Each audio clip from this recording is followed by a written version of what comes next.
সকালবেলাও জানতাম না যে আজকে আমার লাইফে কি ঘটতে যাচ্ছে।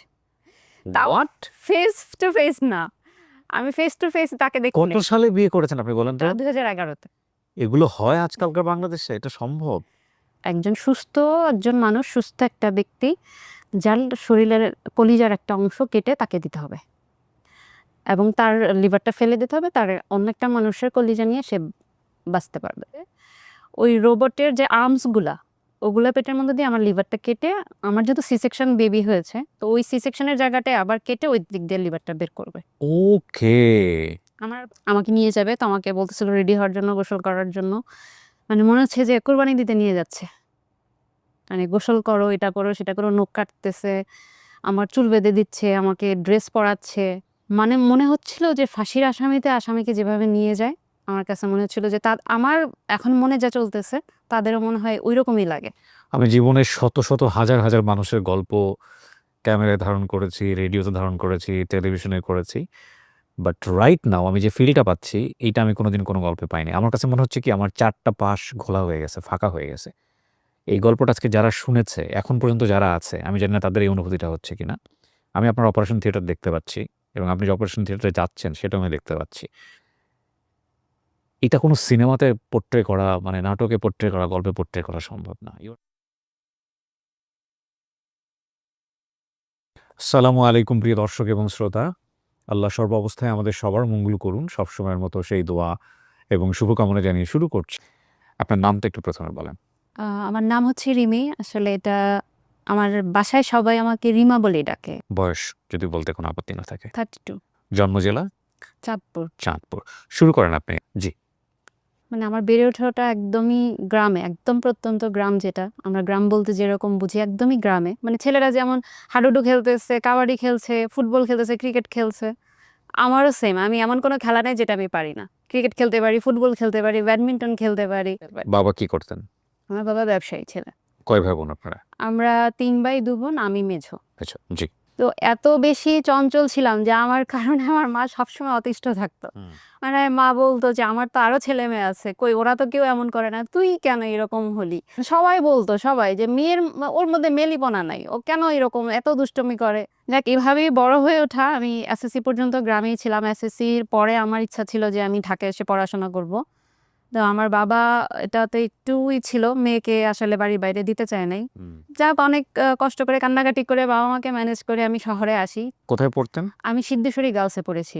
তখন থেকেই মোটামুটি আমাকে একটু বিয়ে দেওয়ার জন্য বাবা একটু চেষ্টা করে যাচ্ছিল। ছোটবেলা থেকে একটা ডান পিটে একটা স্বভাব রয়ে গেছে। মানে আমার তখন নিজের মধ্যে একটা ছিল যে না, আমি এত তাড়াতাড়ি বিয়ে করব না, পড়াশোনা শেষ করব, কিছু একটা করব, তারপর বিয়ে করব। কিন্তু আমার বাবা ওই যে একটু অস্থির হয়ে গেছে, মেয়ে না কি জানি কি হয়ে যায়, বাড়ির বাইরে থাকে, কি হচ্ছে না হচ্ছে, একটা টেনশন থাকতো সবসময় আমাকে নিয়ে। ওই দেখতো দেখতো আমার জন্য বিয়ে দেখতো। তারপর দেখা যায় যে কথাবার্তা একটু আগালে, যখন আমার সাথে পাত্রপক্ষ কেউ কথা বলতো কিংবা পাত্র কথা বলতো, আমি উল্টাপাল্টা কথা বলে পাত্রকে বিদায় করে দিতাম। আমি তখন অনার্স সেকেন্ড ইয়ারে।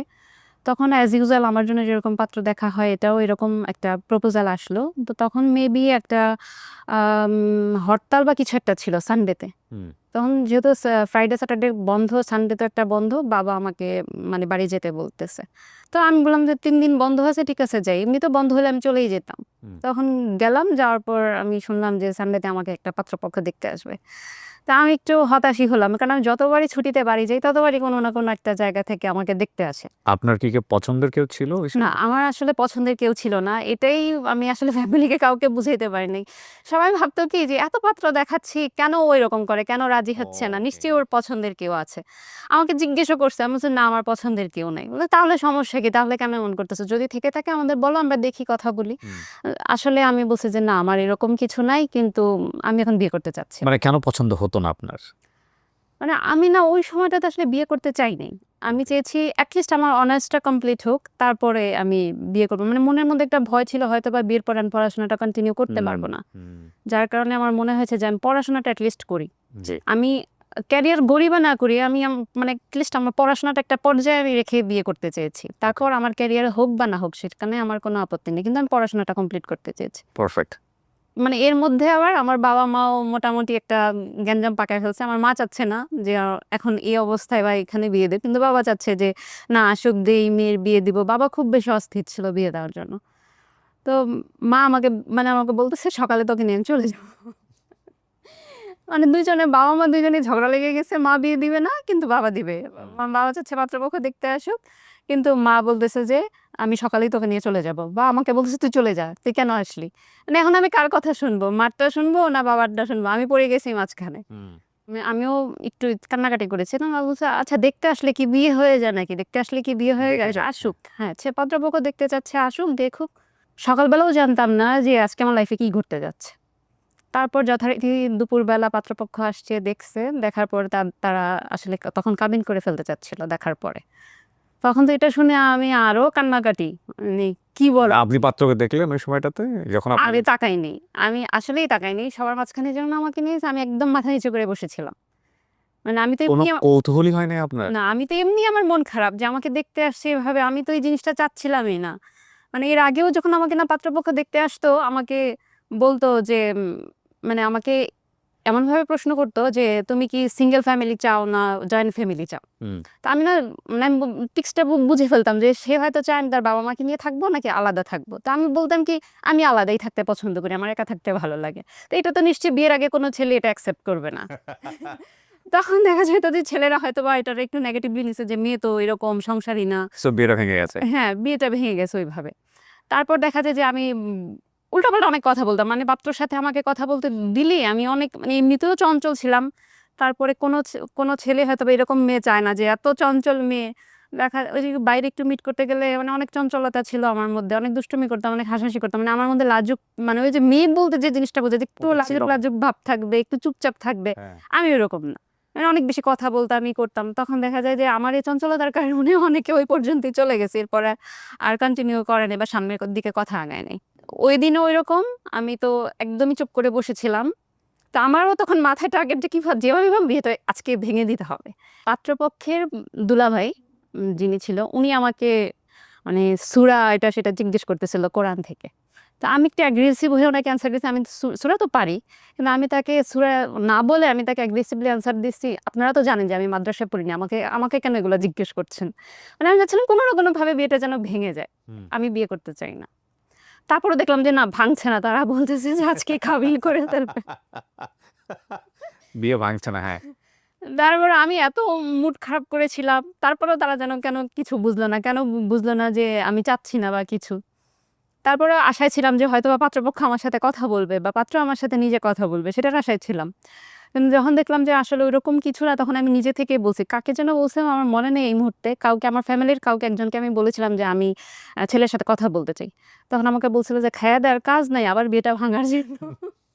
আপনার বাবা-মাও বুঝে গেছে। হ্যাঁ, কারণ আমি এর আগে অনেকগুলো এরকম করেছি তো।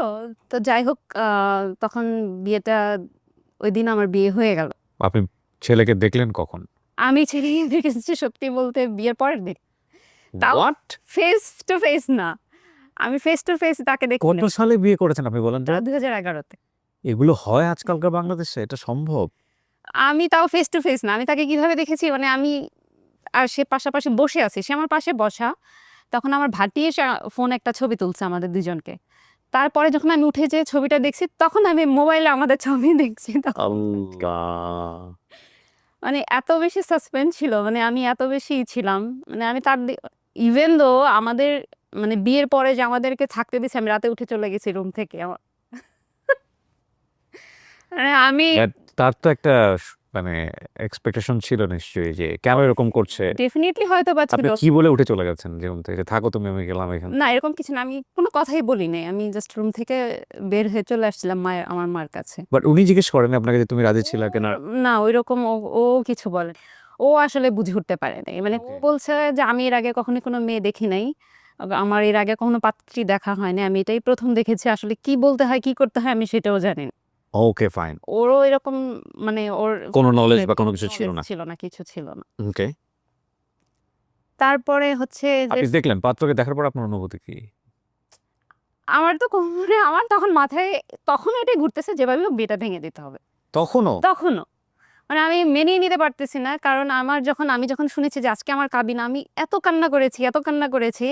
মানে আমি পারি না, আমার বাসায় যারা মুরুব্বি আছে আমি সবার পায়ে যেয়ে ধরি। ওহো! মানে সবাই আমাকে বুঝাচ্ছে, আমার কাজিনরা বুঝাচ্ছে, সবাই বুঝাচ্ছে। মানে একটা কি আমার বাবা শুনেছে যে ছেলের খোঁজখবর নিয়েছে যে ছেলেটা খুব ভালো। সবাই মানে এটাই সাপোর্ট দিয়েছে যে ছেলে অত্যন্ত ভালো। আপনি যদি বিয়ে এখানে দেন তাহলে শুধু ছেলেটার জন্যই দিতে পারেন। ছেলে খুবই ভালো। ছেলে তখন কি করতো পেশায়? ও একজন ইঞ্জিনিয়ার, তখন জব করত। ওকে। আর আপনি তখন আমি ইন্টারমিডিয়েট তখন পড়ছেন? Honours second year. Honours second ইয়ারে জি। পড়ছেন। ওকে, ফাইন। আমি তো তখন একদিনের ছুটিতে গেছি, আমি সোমবারে আবার ঢাকায় চলে আসবো। আমার তখন মেবি কোনো একটা এক্সাম ছিল। হুম, সোমবার ঢাকায় চলে আসবো। হুম।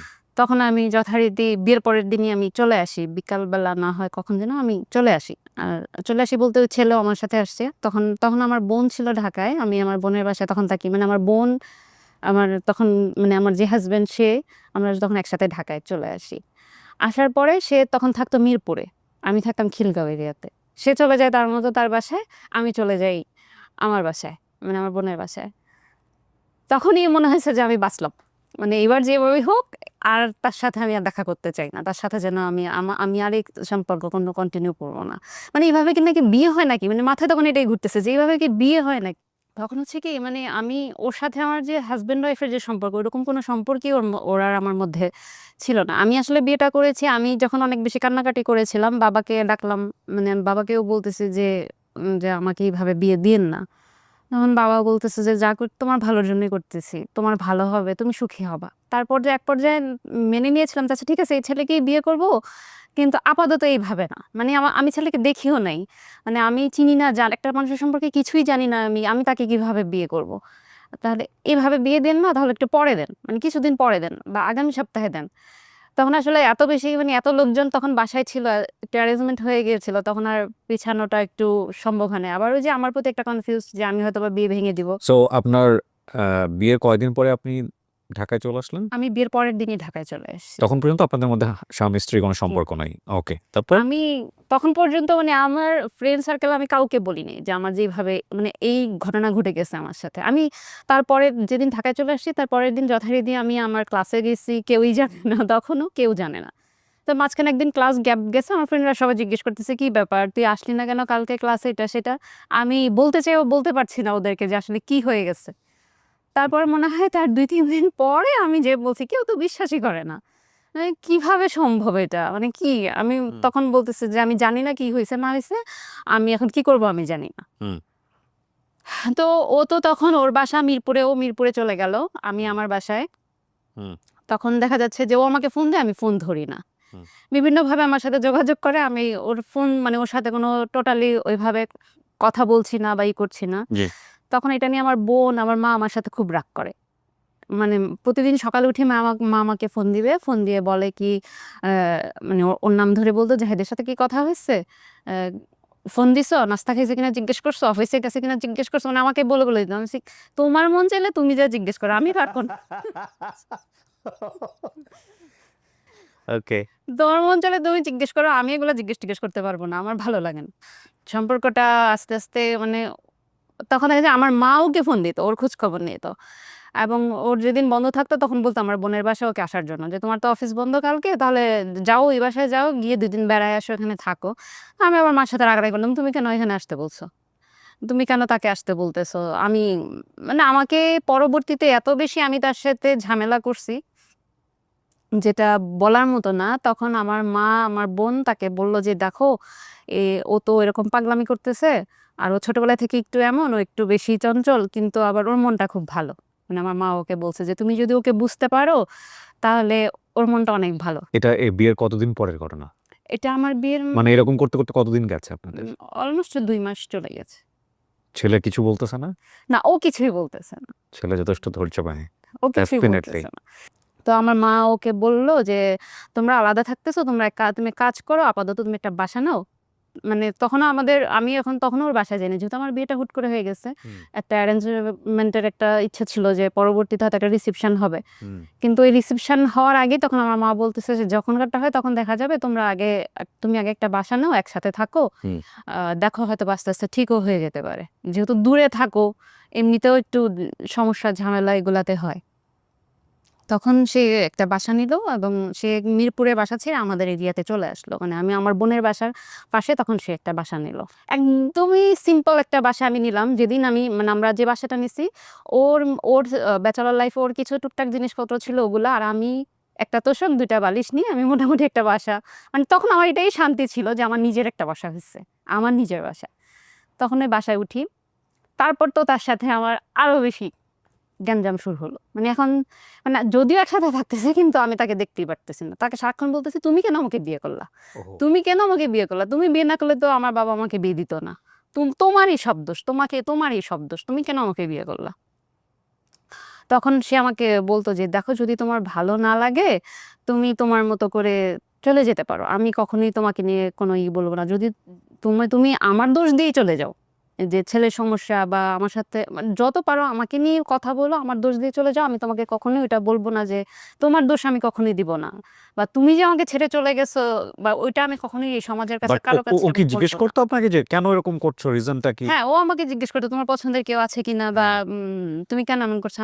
আমি তখন বলতাম যে, "আমি মানে ছোটবেলা থেকেই তো মানুষের মনে বিয়ে নিয়ে একটা অনেক বেশি ইচ্ছা, একটা স্বপ্ন থাকে। হুম। আমার যেরকম ইচ্ছা ছিল সেটা আমার হয় না। এজন্য আমি এটা মেনে নিতে পারছি না।" মেয়েদের মনে স্বপ্ন থাকে রাজকুমার আর ছেলেদের মনে স্বপ্ন থাকে প্রিন্সেস।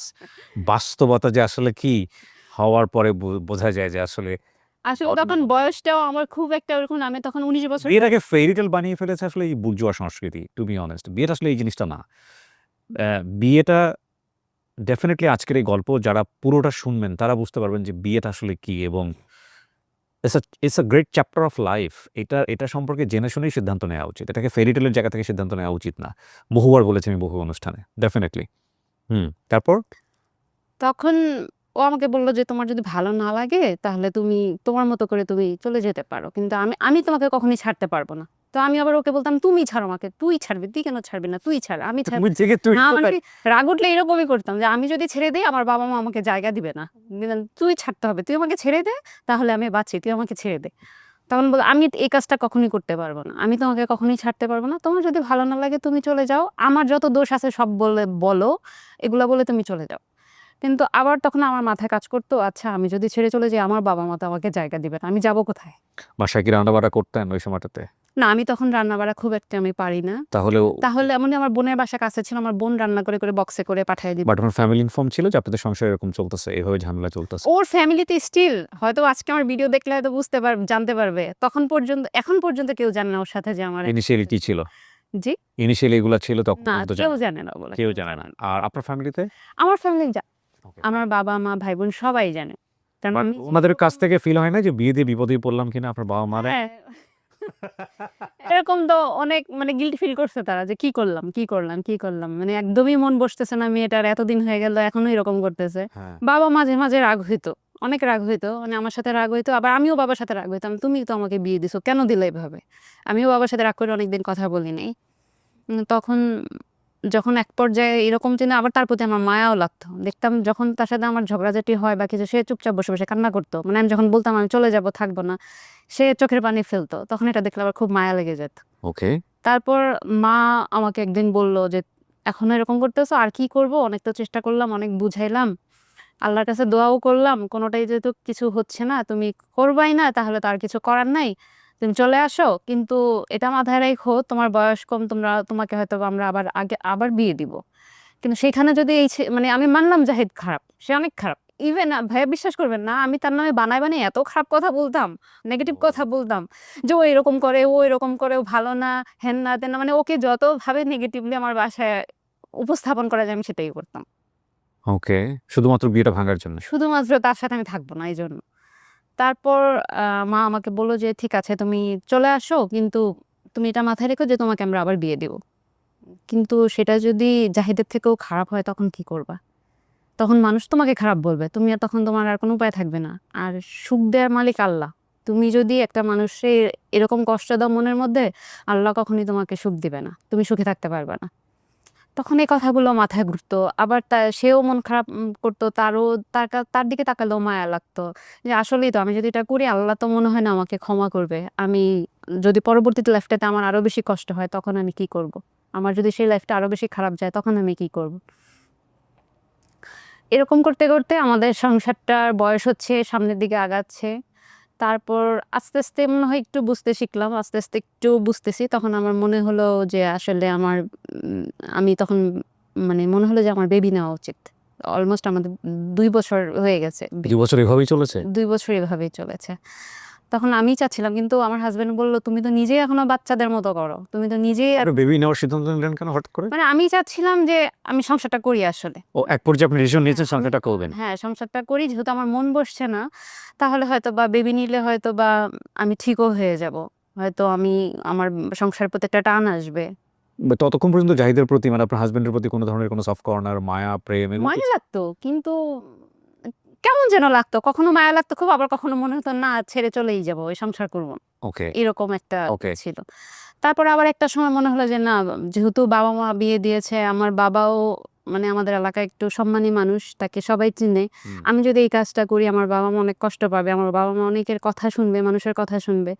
আমার মনে হয় না এই কাজটা করলে এটা ভালো কিছু হবে। আর ওই যে মা বলছে যে, "সুখ দেয়ার মালিক আল্লাহ। তুমি যদি পরবর্তীতে তোমাকে আমরা বিয়ে দিব, ওইটা যদি এর থেকেও খারাপ হয় তখন কি করবা?"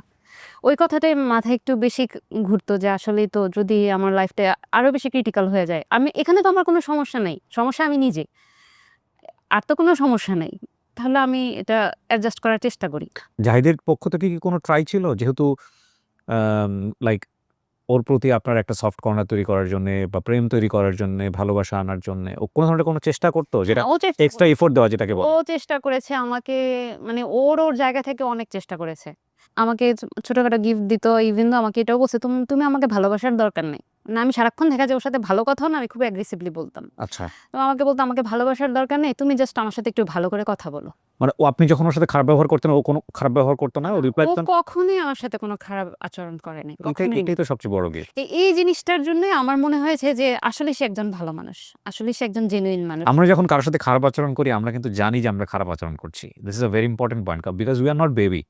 সো অপর পক্ষ থেকে রিঅ্যাকশন কি আসবে ওটাও আমাদের হিসাবের মধ্যে থাকে। কিন্তু রিঅ্যাকশন না আসলে তখন কিন্তু আমাদের ব্রেইনের সিগন্যালটা অন্যরকম হয়ে যায়। সে ইভেন চুপচাপ দো হজম তার করছে। ফ্যামিলিতেও সে কখনো কাউকে কিছু বলেনি। বলেনি। Very good. কেউ জানে না। হয়তোবা আজকে আমার ভিডিও দেখলে অনেকেই জানতে পারবে। এখন পর্যন্ত কেউ জানে না যে আমাদের লাইফে এত কিছু গেছে। সো বেবি নেওয়ার সিদ্ধান্ত নিলেন এবং হাসব্যান্ড বলল যে, "দেখো, বুঝো।" হ্যাঁ, ও আসলে তখন আমাকে বলল যে, "তুমি নিজেই এখনো বাচ্চা। তুমি নিজেই এখনো সংসারী না। তুমি কিভাবে মানে বাচ্চা করবা?" হুম। তখন আ আসলে বিয়ের তখন ২.৫ বছর পরে আমার বেবি আমার হয়। তখন ওই বেবি আসার পর আসলেই যেটা আমি চিন্তা করেছিলাম সেটা হয়। আমি আস্তে, আস্তে একটু সংসারী হয়ে উঠি। বাচ্চার প্রতি মানে বাচ্চা জন্ম দেওয়ার পরে আমি অনেকটাই ঠান্ডা হয়ে যাই। মানে এটা কি তখন আপনার লেখাপড়া আমার তখন বন্ধ হয়ে গেছে? লেখাপড়া কমপ্লিট। ও আপনি অনার্স কমপ্লিট করে ফেলেছেন। অনার্স তো তো আপনার যে ভয় ছিল সেটাও তো হ্যাঁ, হয়নি। সেটাও হয় নাই। সে আমার পড়াশোনার জন্য কোনো হার্মফুল ছিল না। ওকে। সে আমার পড়াশোনায় যথেষ্ট সাপোর্ট দিয়েছে সবকিছুতেই, সবকিছুতেই। আমি বিয়ের আগে যে স্বাধীনতাটা পাই নাই, যেহেতু আমার ফ্যামিলি, আমার বাবা-মা একটু ধার্মিক ছিল। আমাকে মানে ছেলে বন্ধু তো দূরের কথা, আমার কখনো মেয়ে বন্ধুদের সাথেও আমার বাড়ির বাইরে যাওয়ার অনুমতি ছিল না। সেখানে আমি আমার হাসব্যান্ডের কাছ থেকে আমার বিয়ের পরে অনেক স্বাধীনতা পেয়েছি। যার কারণে ওর প্রতি একটা সফট কর্নার তখনই ছিল যে আমি অনেক ঘুরেছি, বন্ধু-বান্ধবীদের সাথে অনেক জায়গায় যেতাম, খেতে যেতাম, শপিং এ যেতাম, যেটা আমি আগে কখনোই করতে পারিনি। তারপর যখন বেবি হলো, তখন বেবি একটু বড় হলো, আমরা আস্তে, আস্তে একটু ট্যুর দেয়া শুরু করলাম। দেশের বাইরে অনেক জায়গায় গিয়েছি। ঘুরতে অনেক জায়গায় মাশাআল্লাহ। গিয়েছি। সে যথেষ্ট সাপোর্টিভ একজন মানুষ সবকিছুতেই। মানে আমার বাচ্চারা মায়ের থেকে বাবার পাগল বেশি, এবং সে এমন একজন মানুষ, সে মানে বাবার যে অবদানটা বাসায় সেটাও রাখতে পারে, মায়েরটাও সে রাখতে পারে। মানে আমি যদি বাসায় না থাকি, সে বাসায় আছে, আমি ২ দিন বাসায় না থাকলেও কোনো প্রবলেম নেই। সে বাচ্চাদের খাওয়াতে পারবে, ঘুম পাড়াতে পারবে, ইচ অ্যান্ড এভরিথিং সে সবকিছু পারে। গোসল করাতে পারে, সবকিছু করতে পারে। তো বাচ্চারা আমার থেকে তার প্রতি অ্যাটাচড বেশি। ঘুমাবে তার কাছে, আমার কাছে ঘুমাবে না।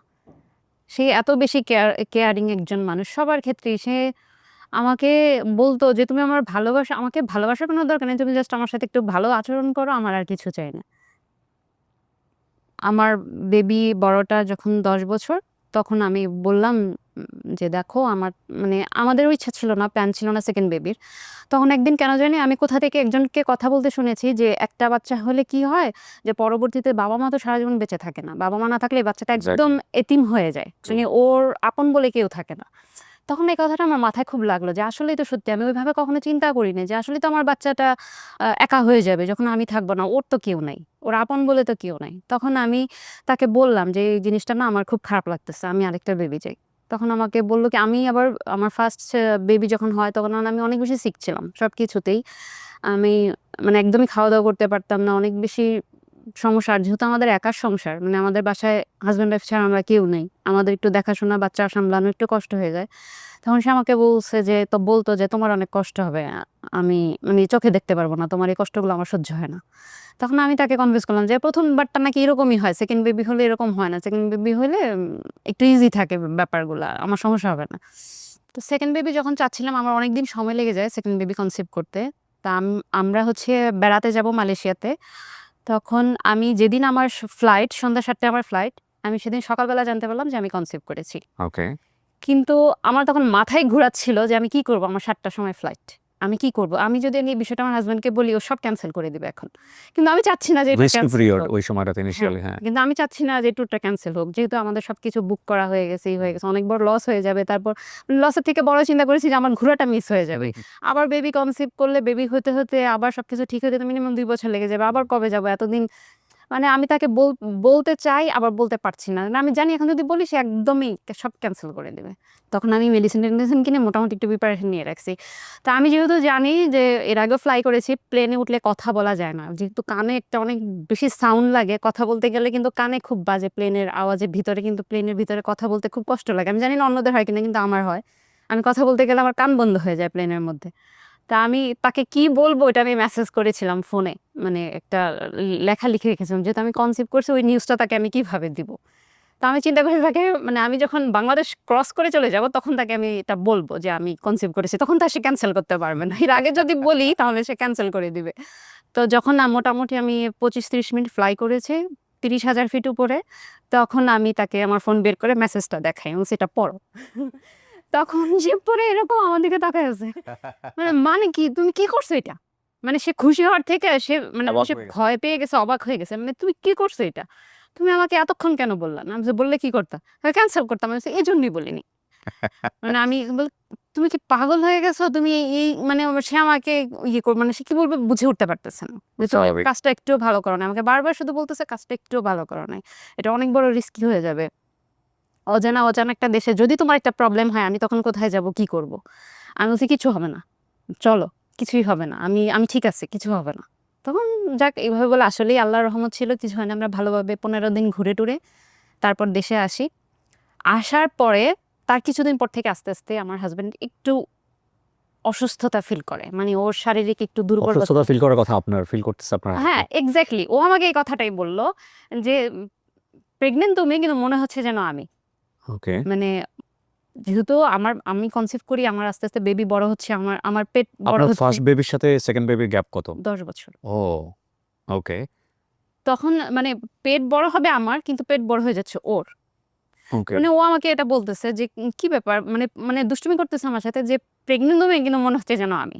মানে ও ভাবতেছে যে ওর হয়তোবা বুড়ি বেড়ে যাচ্ছে। হুট আমাকে করেই। বলতেছে হ্যাঁ, আমাকে বলতেছে, "তুমি আমাকে খাবার-দাবার কমায় দিবা তো। ইদানিং খুব অস্বস্তি লাগে, হাঁসফাঁস লাগে, কেমন যেন লাগে, ভালো লাগে না। আমি মনে হয় একটু বেশি খাওয়া-দাওয়া করতেছি।" তখন তো আমি আমার নিজের দিকেই করে কুল পাই না। আমার নিজেরই শরীর ভালো লাগে না। আমি আর তার দিকে অত কেয়ার করি নাই। সে দেখা যায় সে তখন অফিসটাও খুব একটা বেশি সাপোর্ট দিতে পারছে না। সে অনেক বেশি উইক হয়ে যাচ্ছে। তার খুব খারাপ লাগে। সে দুর্বলতা ফিল করতেছে। আর প্রায় সময় হুটহাট জ্বর আসতেছে। ওকে। তো আমিও না তখন ওইভাবে আসলে কেয়ার করিনি যে হয়তোবা সিজন চেঞ্জ হচ্ছে বা সেটা নানানভাবে আমি তখন নিজের প্রতি আমি তখন প্রেগন্যান্ট। আমি ওর প্রতি এভাবে খেয়াল করতে পারিনি। তারপরে কি হয় আ কদরের রাত রমজান মাসে আমি খেয়াল করলাম যে তার পাটা একটু ফুলা লাগছে আমার কাছে। এতদিন সে বলতেছে যে তার পেট ফুলা লাগতেছে, লাগতেছে।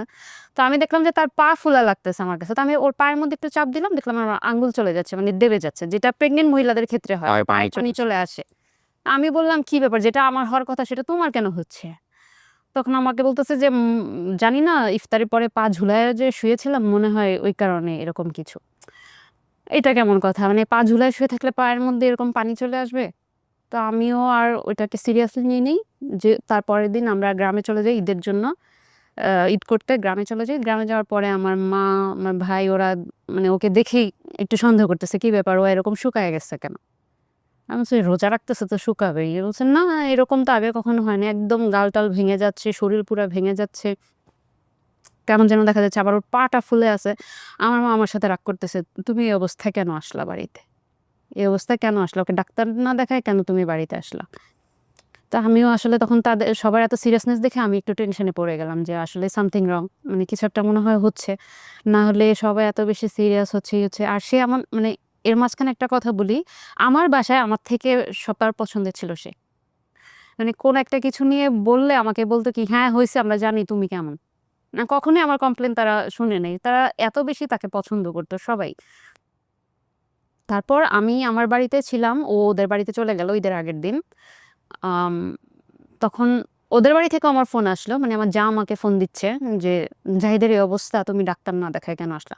তখন আমি জানি না যে ওর যে বাড়িতে যে আরো বেশি অবস্থা খারাপ হয়ে গেছে। হুম। ওর তখন লুজ মোশন শুরু হয়ে গেছে এবং সে বিছানায় পড়া ওহো! এবং শরীর আরো বেশি ফুলে যাচ্ছে সবকিছুতে।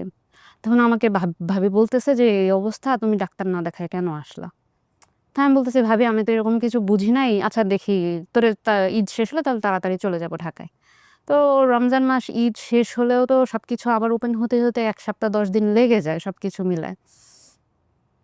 তখন আমরা ঢাকায় আসলাম। ঈদের কিছুদিন পরে আসার পরে আ ওরই পরিচিত একজন ডাক্তার আছে। উনি হচ্ছে মেডিসিনের ডাক্তার। ওর কাছে গেল। উনার কাছে গেল। উনি ওকে দেখে হয়তোবা বুঝে ফেলছে মানে কি হতে পারে। তো উনি ওরে কিডনি আর লিভারের কিছু টেস্ট দিল। তো দেখা গেল যে ওর কিডনি টেস্ট গুলা সব ভালো আছে। অনেকগুলোই টেস্ট দিছে। আমার সবগুলোই ভালো ছিল। কিন্তু লিভারের যেই টেস্টটা ওটা তখন উনি বলে নাই। উনি ওকে বলছে যে, তুমি পিজিতে হেপাটোলজিস্ট ডিপার্টমেন্টে তুমি এই ডাক্তার দেখাও।" ডাক্তার সাজেস্ট করে দিল যে এই ডাক্তারের কাছে যাও। তো পিজিতে অনেকদিনই আসলো, টেস্ট করলো। অনেকদিন লেগে গেছে ওর রোগটা ফাইন্ড আউট করতে। অনেক টেস্ট ছিল। ডিএনএ টেস্ট, মানে লিভারের অনেক ফাংশন, অনেক কিছু টেস্ট করতে এগুলার রেজাল্ট আসতে অনেকদিন লেগে গেছে। ১০-১৫ দিন পরে আমরা জানলাম যে আসলে ওর লিভারে প্রবলেম হয়েছে, যেটা লিভার সিরোসিস, এবং যেটা হয়েছে ওর হেপাটাইটিস বি ভাইরাস থেকে। এবং এটা বলা চলে এটা ওদের ফ্যামিলিগতই। মানে তখন তো মানে মাথায় আকাশ ভেঙে পড়াটা কি জিনিস, যেটা ছোটবেলা থেকে শুনে আসছি ওইভাবে ফিল করিনি। তখন আসলে আমার মাথায় আকাশটাই ভেঙে পড়েছিল। তখন ওর বয়স কত যখন এটা ধরা পড়ল? আমার হাসব্যান্ডের হ্যাঁ, ওই সময় তাতে? 40। ৪০ এ গিয়ে এটা ধরা জি। পড়েছে। ওকে, তারপর? তখন আমার মাথায় আসলে আকাশটাই ভেঙে পড়ল। কারণ আমি তখন প্রেগন্যান্ট 6 মান্থ। খুব স্বাভাবিক। আম আর ও আরো বেশি ভেঙে পড়ার কারণ হচ্ছে ওরই এক বড় বোন এক্সপায়ার্ড করেছে, সেম কেস। ওহো! Same case. এবং ওই আপা উনি আমার বিয়ের আগেই মারা গেছে। উনি হচ্ছে ১ মাস সারভাইভ করেছে ও রোগ ফাইন্ড আউট করার পরে।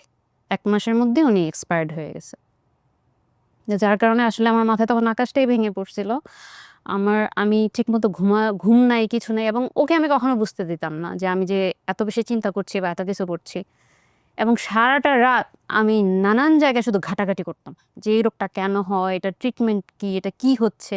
বিভিন্ন জায়গায় আর্টিকেলস, অনেক কিছু, অনেক পড়াশোনা করেছি আমি এটা নিয়ে। মানে আমি তাকে দেখতেও দিতাম না। সে ঘুমাচ্ছে, আমি ওই প্রেগন্যান্ট অবস্থায় সারারাত বসে এগুলো নিয়ে ঘাটাঘাটি করছি যে আসলে এটার ট্রিটমেন্ট কি। আমি যদিও তখন পর্যন্ত জানি এটার আসলে তেমন কোনো ট্রিটমেন্ট নাই। কত সালের গল্প এটা? এটা ২০২৩। মাত্র ২ বছর আগের। হুম। তখনও আমি জানি যে এটার কোনো ট্রিটমেন্ট ওই অর্থে নাই। হুম।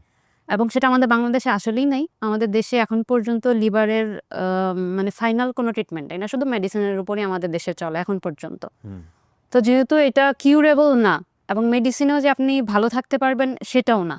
এটা যেকোনো সময় মেডিসিনেও, অনেক সময় মেডিসিন মানে কি, যতদিন বেঁচে আছে জাস্ট মেডিসিনটা খেয়ে যেতে হবে।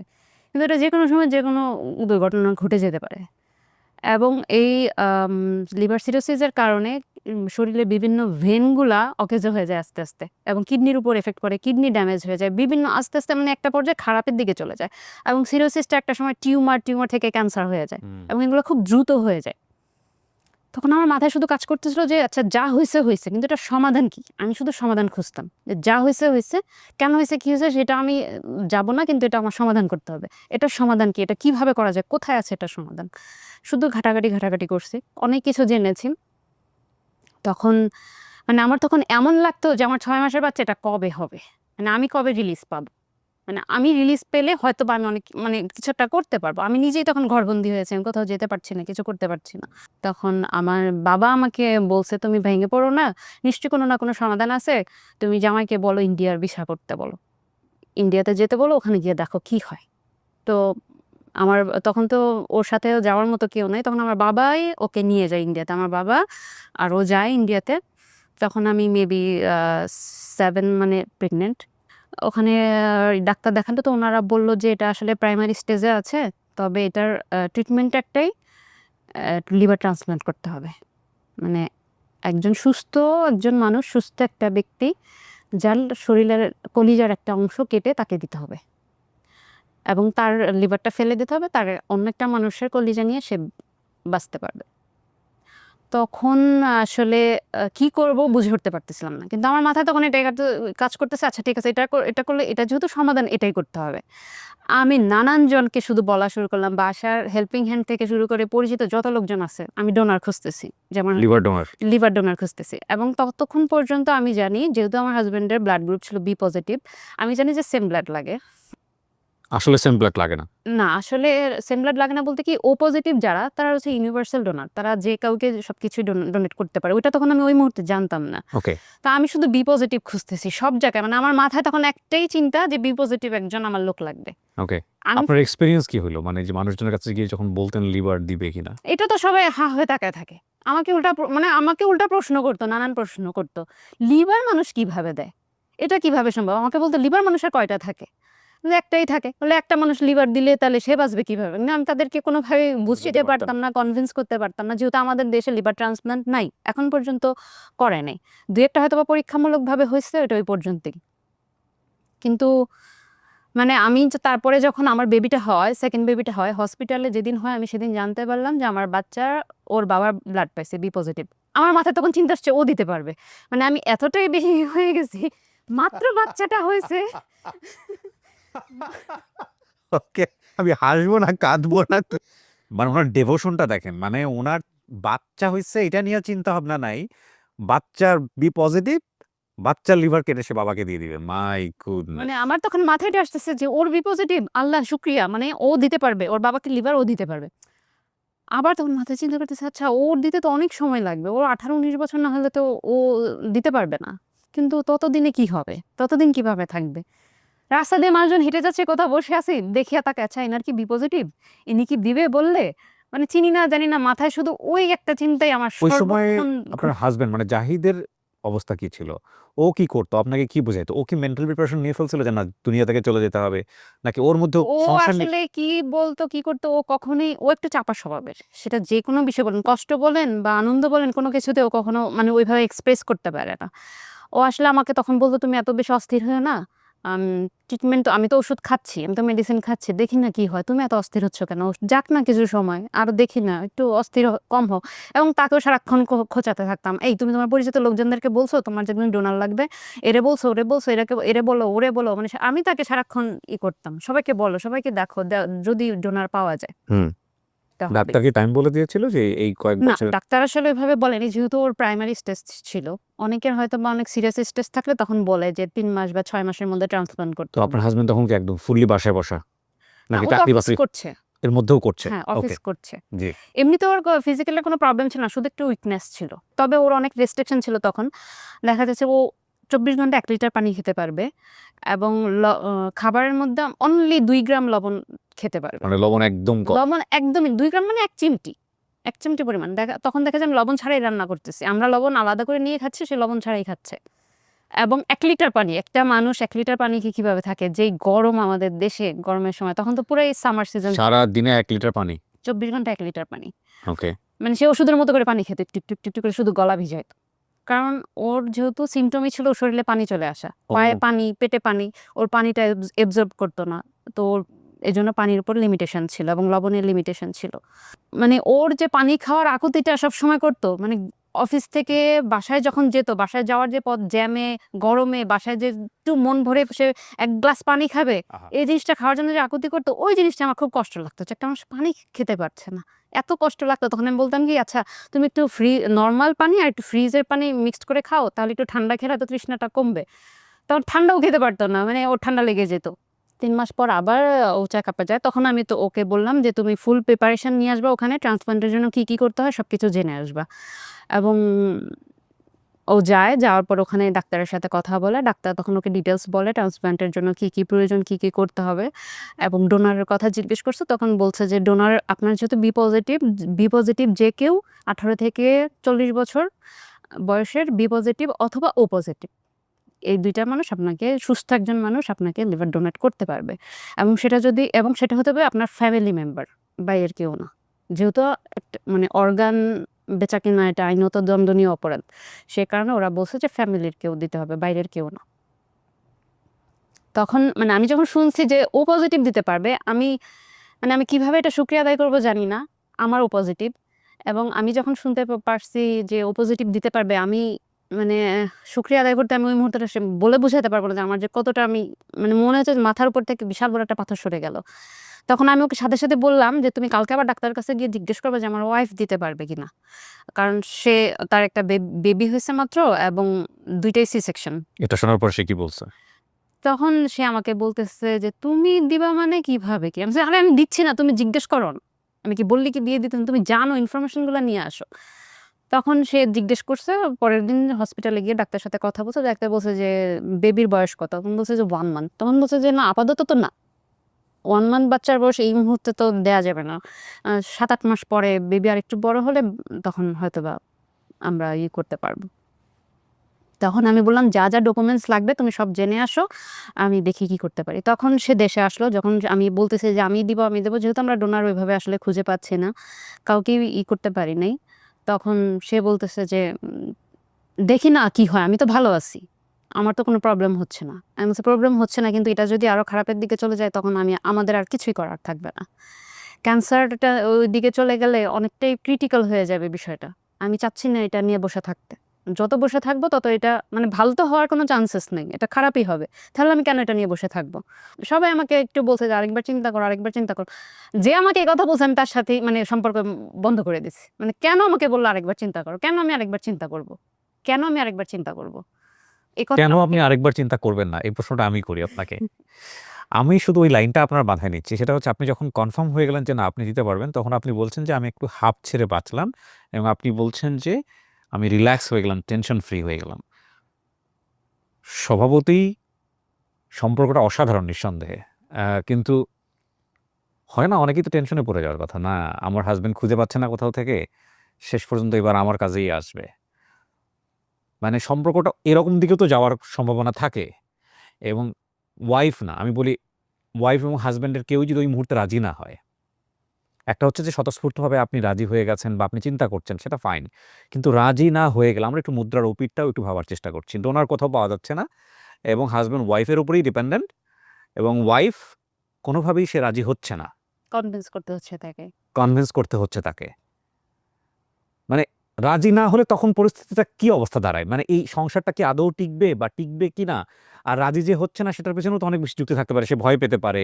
পৃথিবীতে তো মানুষ সবচেয়ে নিজেকেই বেশি ভালোবাসে। জি। সেটাও তো যুক্তির বাইরে কোনো কিছু না।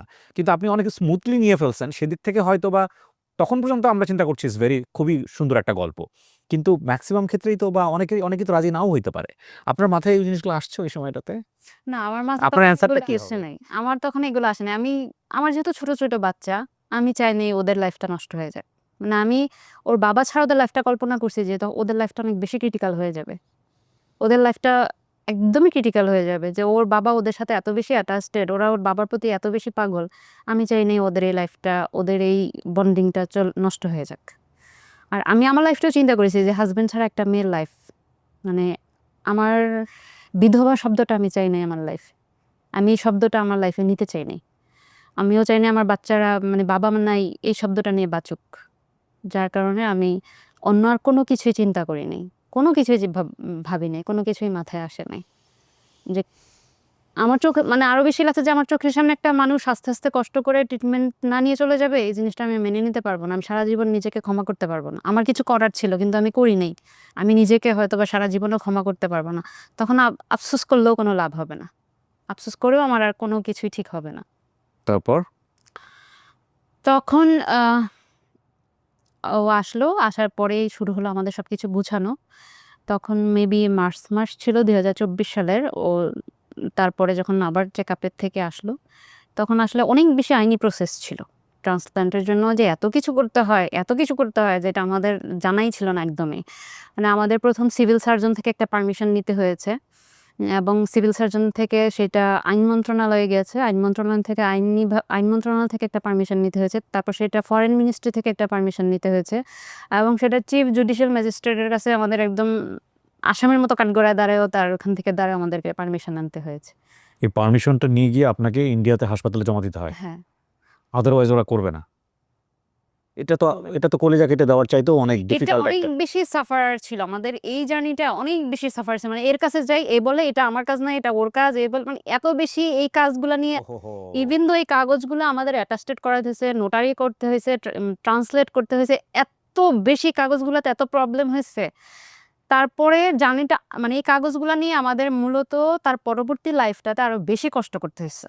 তারপর যখন আমরা এই কাগজগুলা গুছায় আমরা যাই, যাওয়ার পর ওখানে কি হয়, মানে আমার বাবা, মানে আমি যেহেতু ডোনার, আমার ফ্যামিলি থেকে আমার ভাই কিংবা আমার বাবা যেই হোক, আমার ফ্যামিলির একজন মেম্বার আমার গার্ডিয়ান হিসেবে ওখানে যেতে হবে এবং তাদের উইলিংলি বলতে হবে যে হ্যাঁ আমার মেয়ে এই কাজটা করতেছে, এটাতে আমরা সম্মতি আছে, আমাদের কোনো আপত্তি নেই।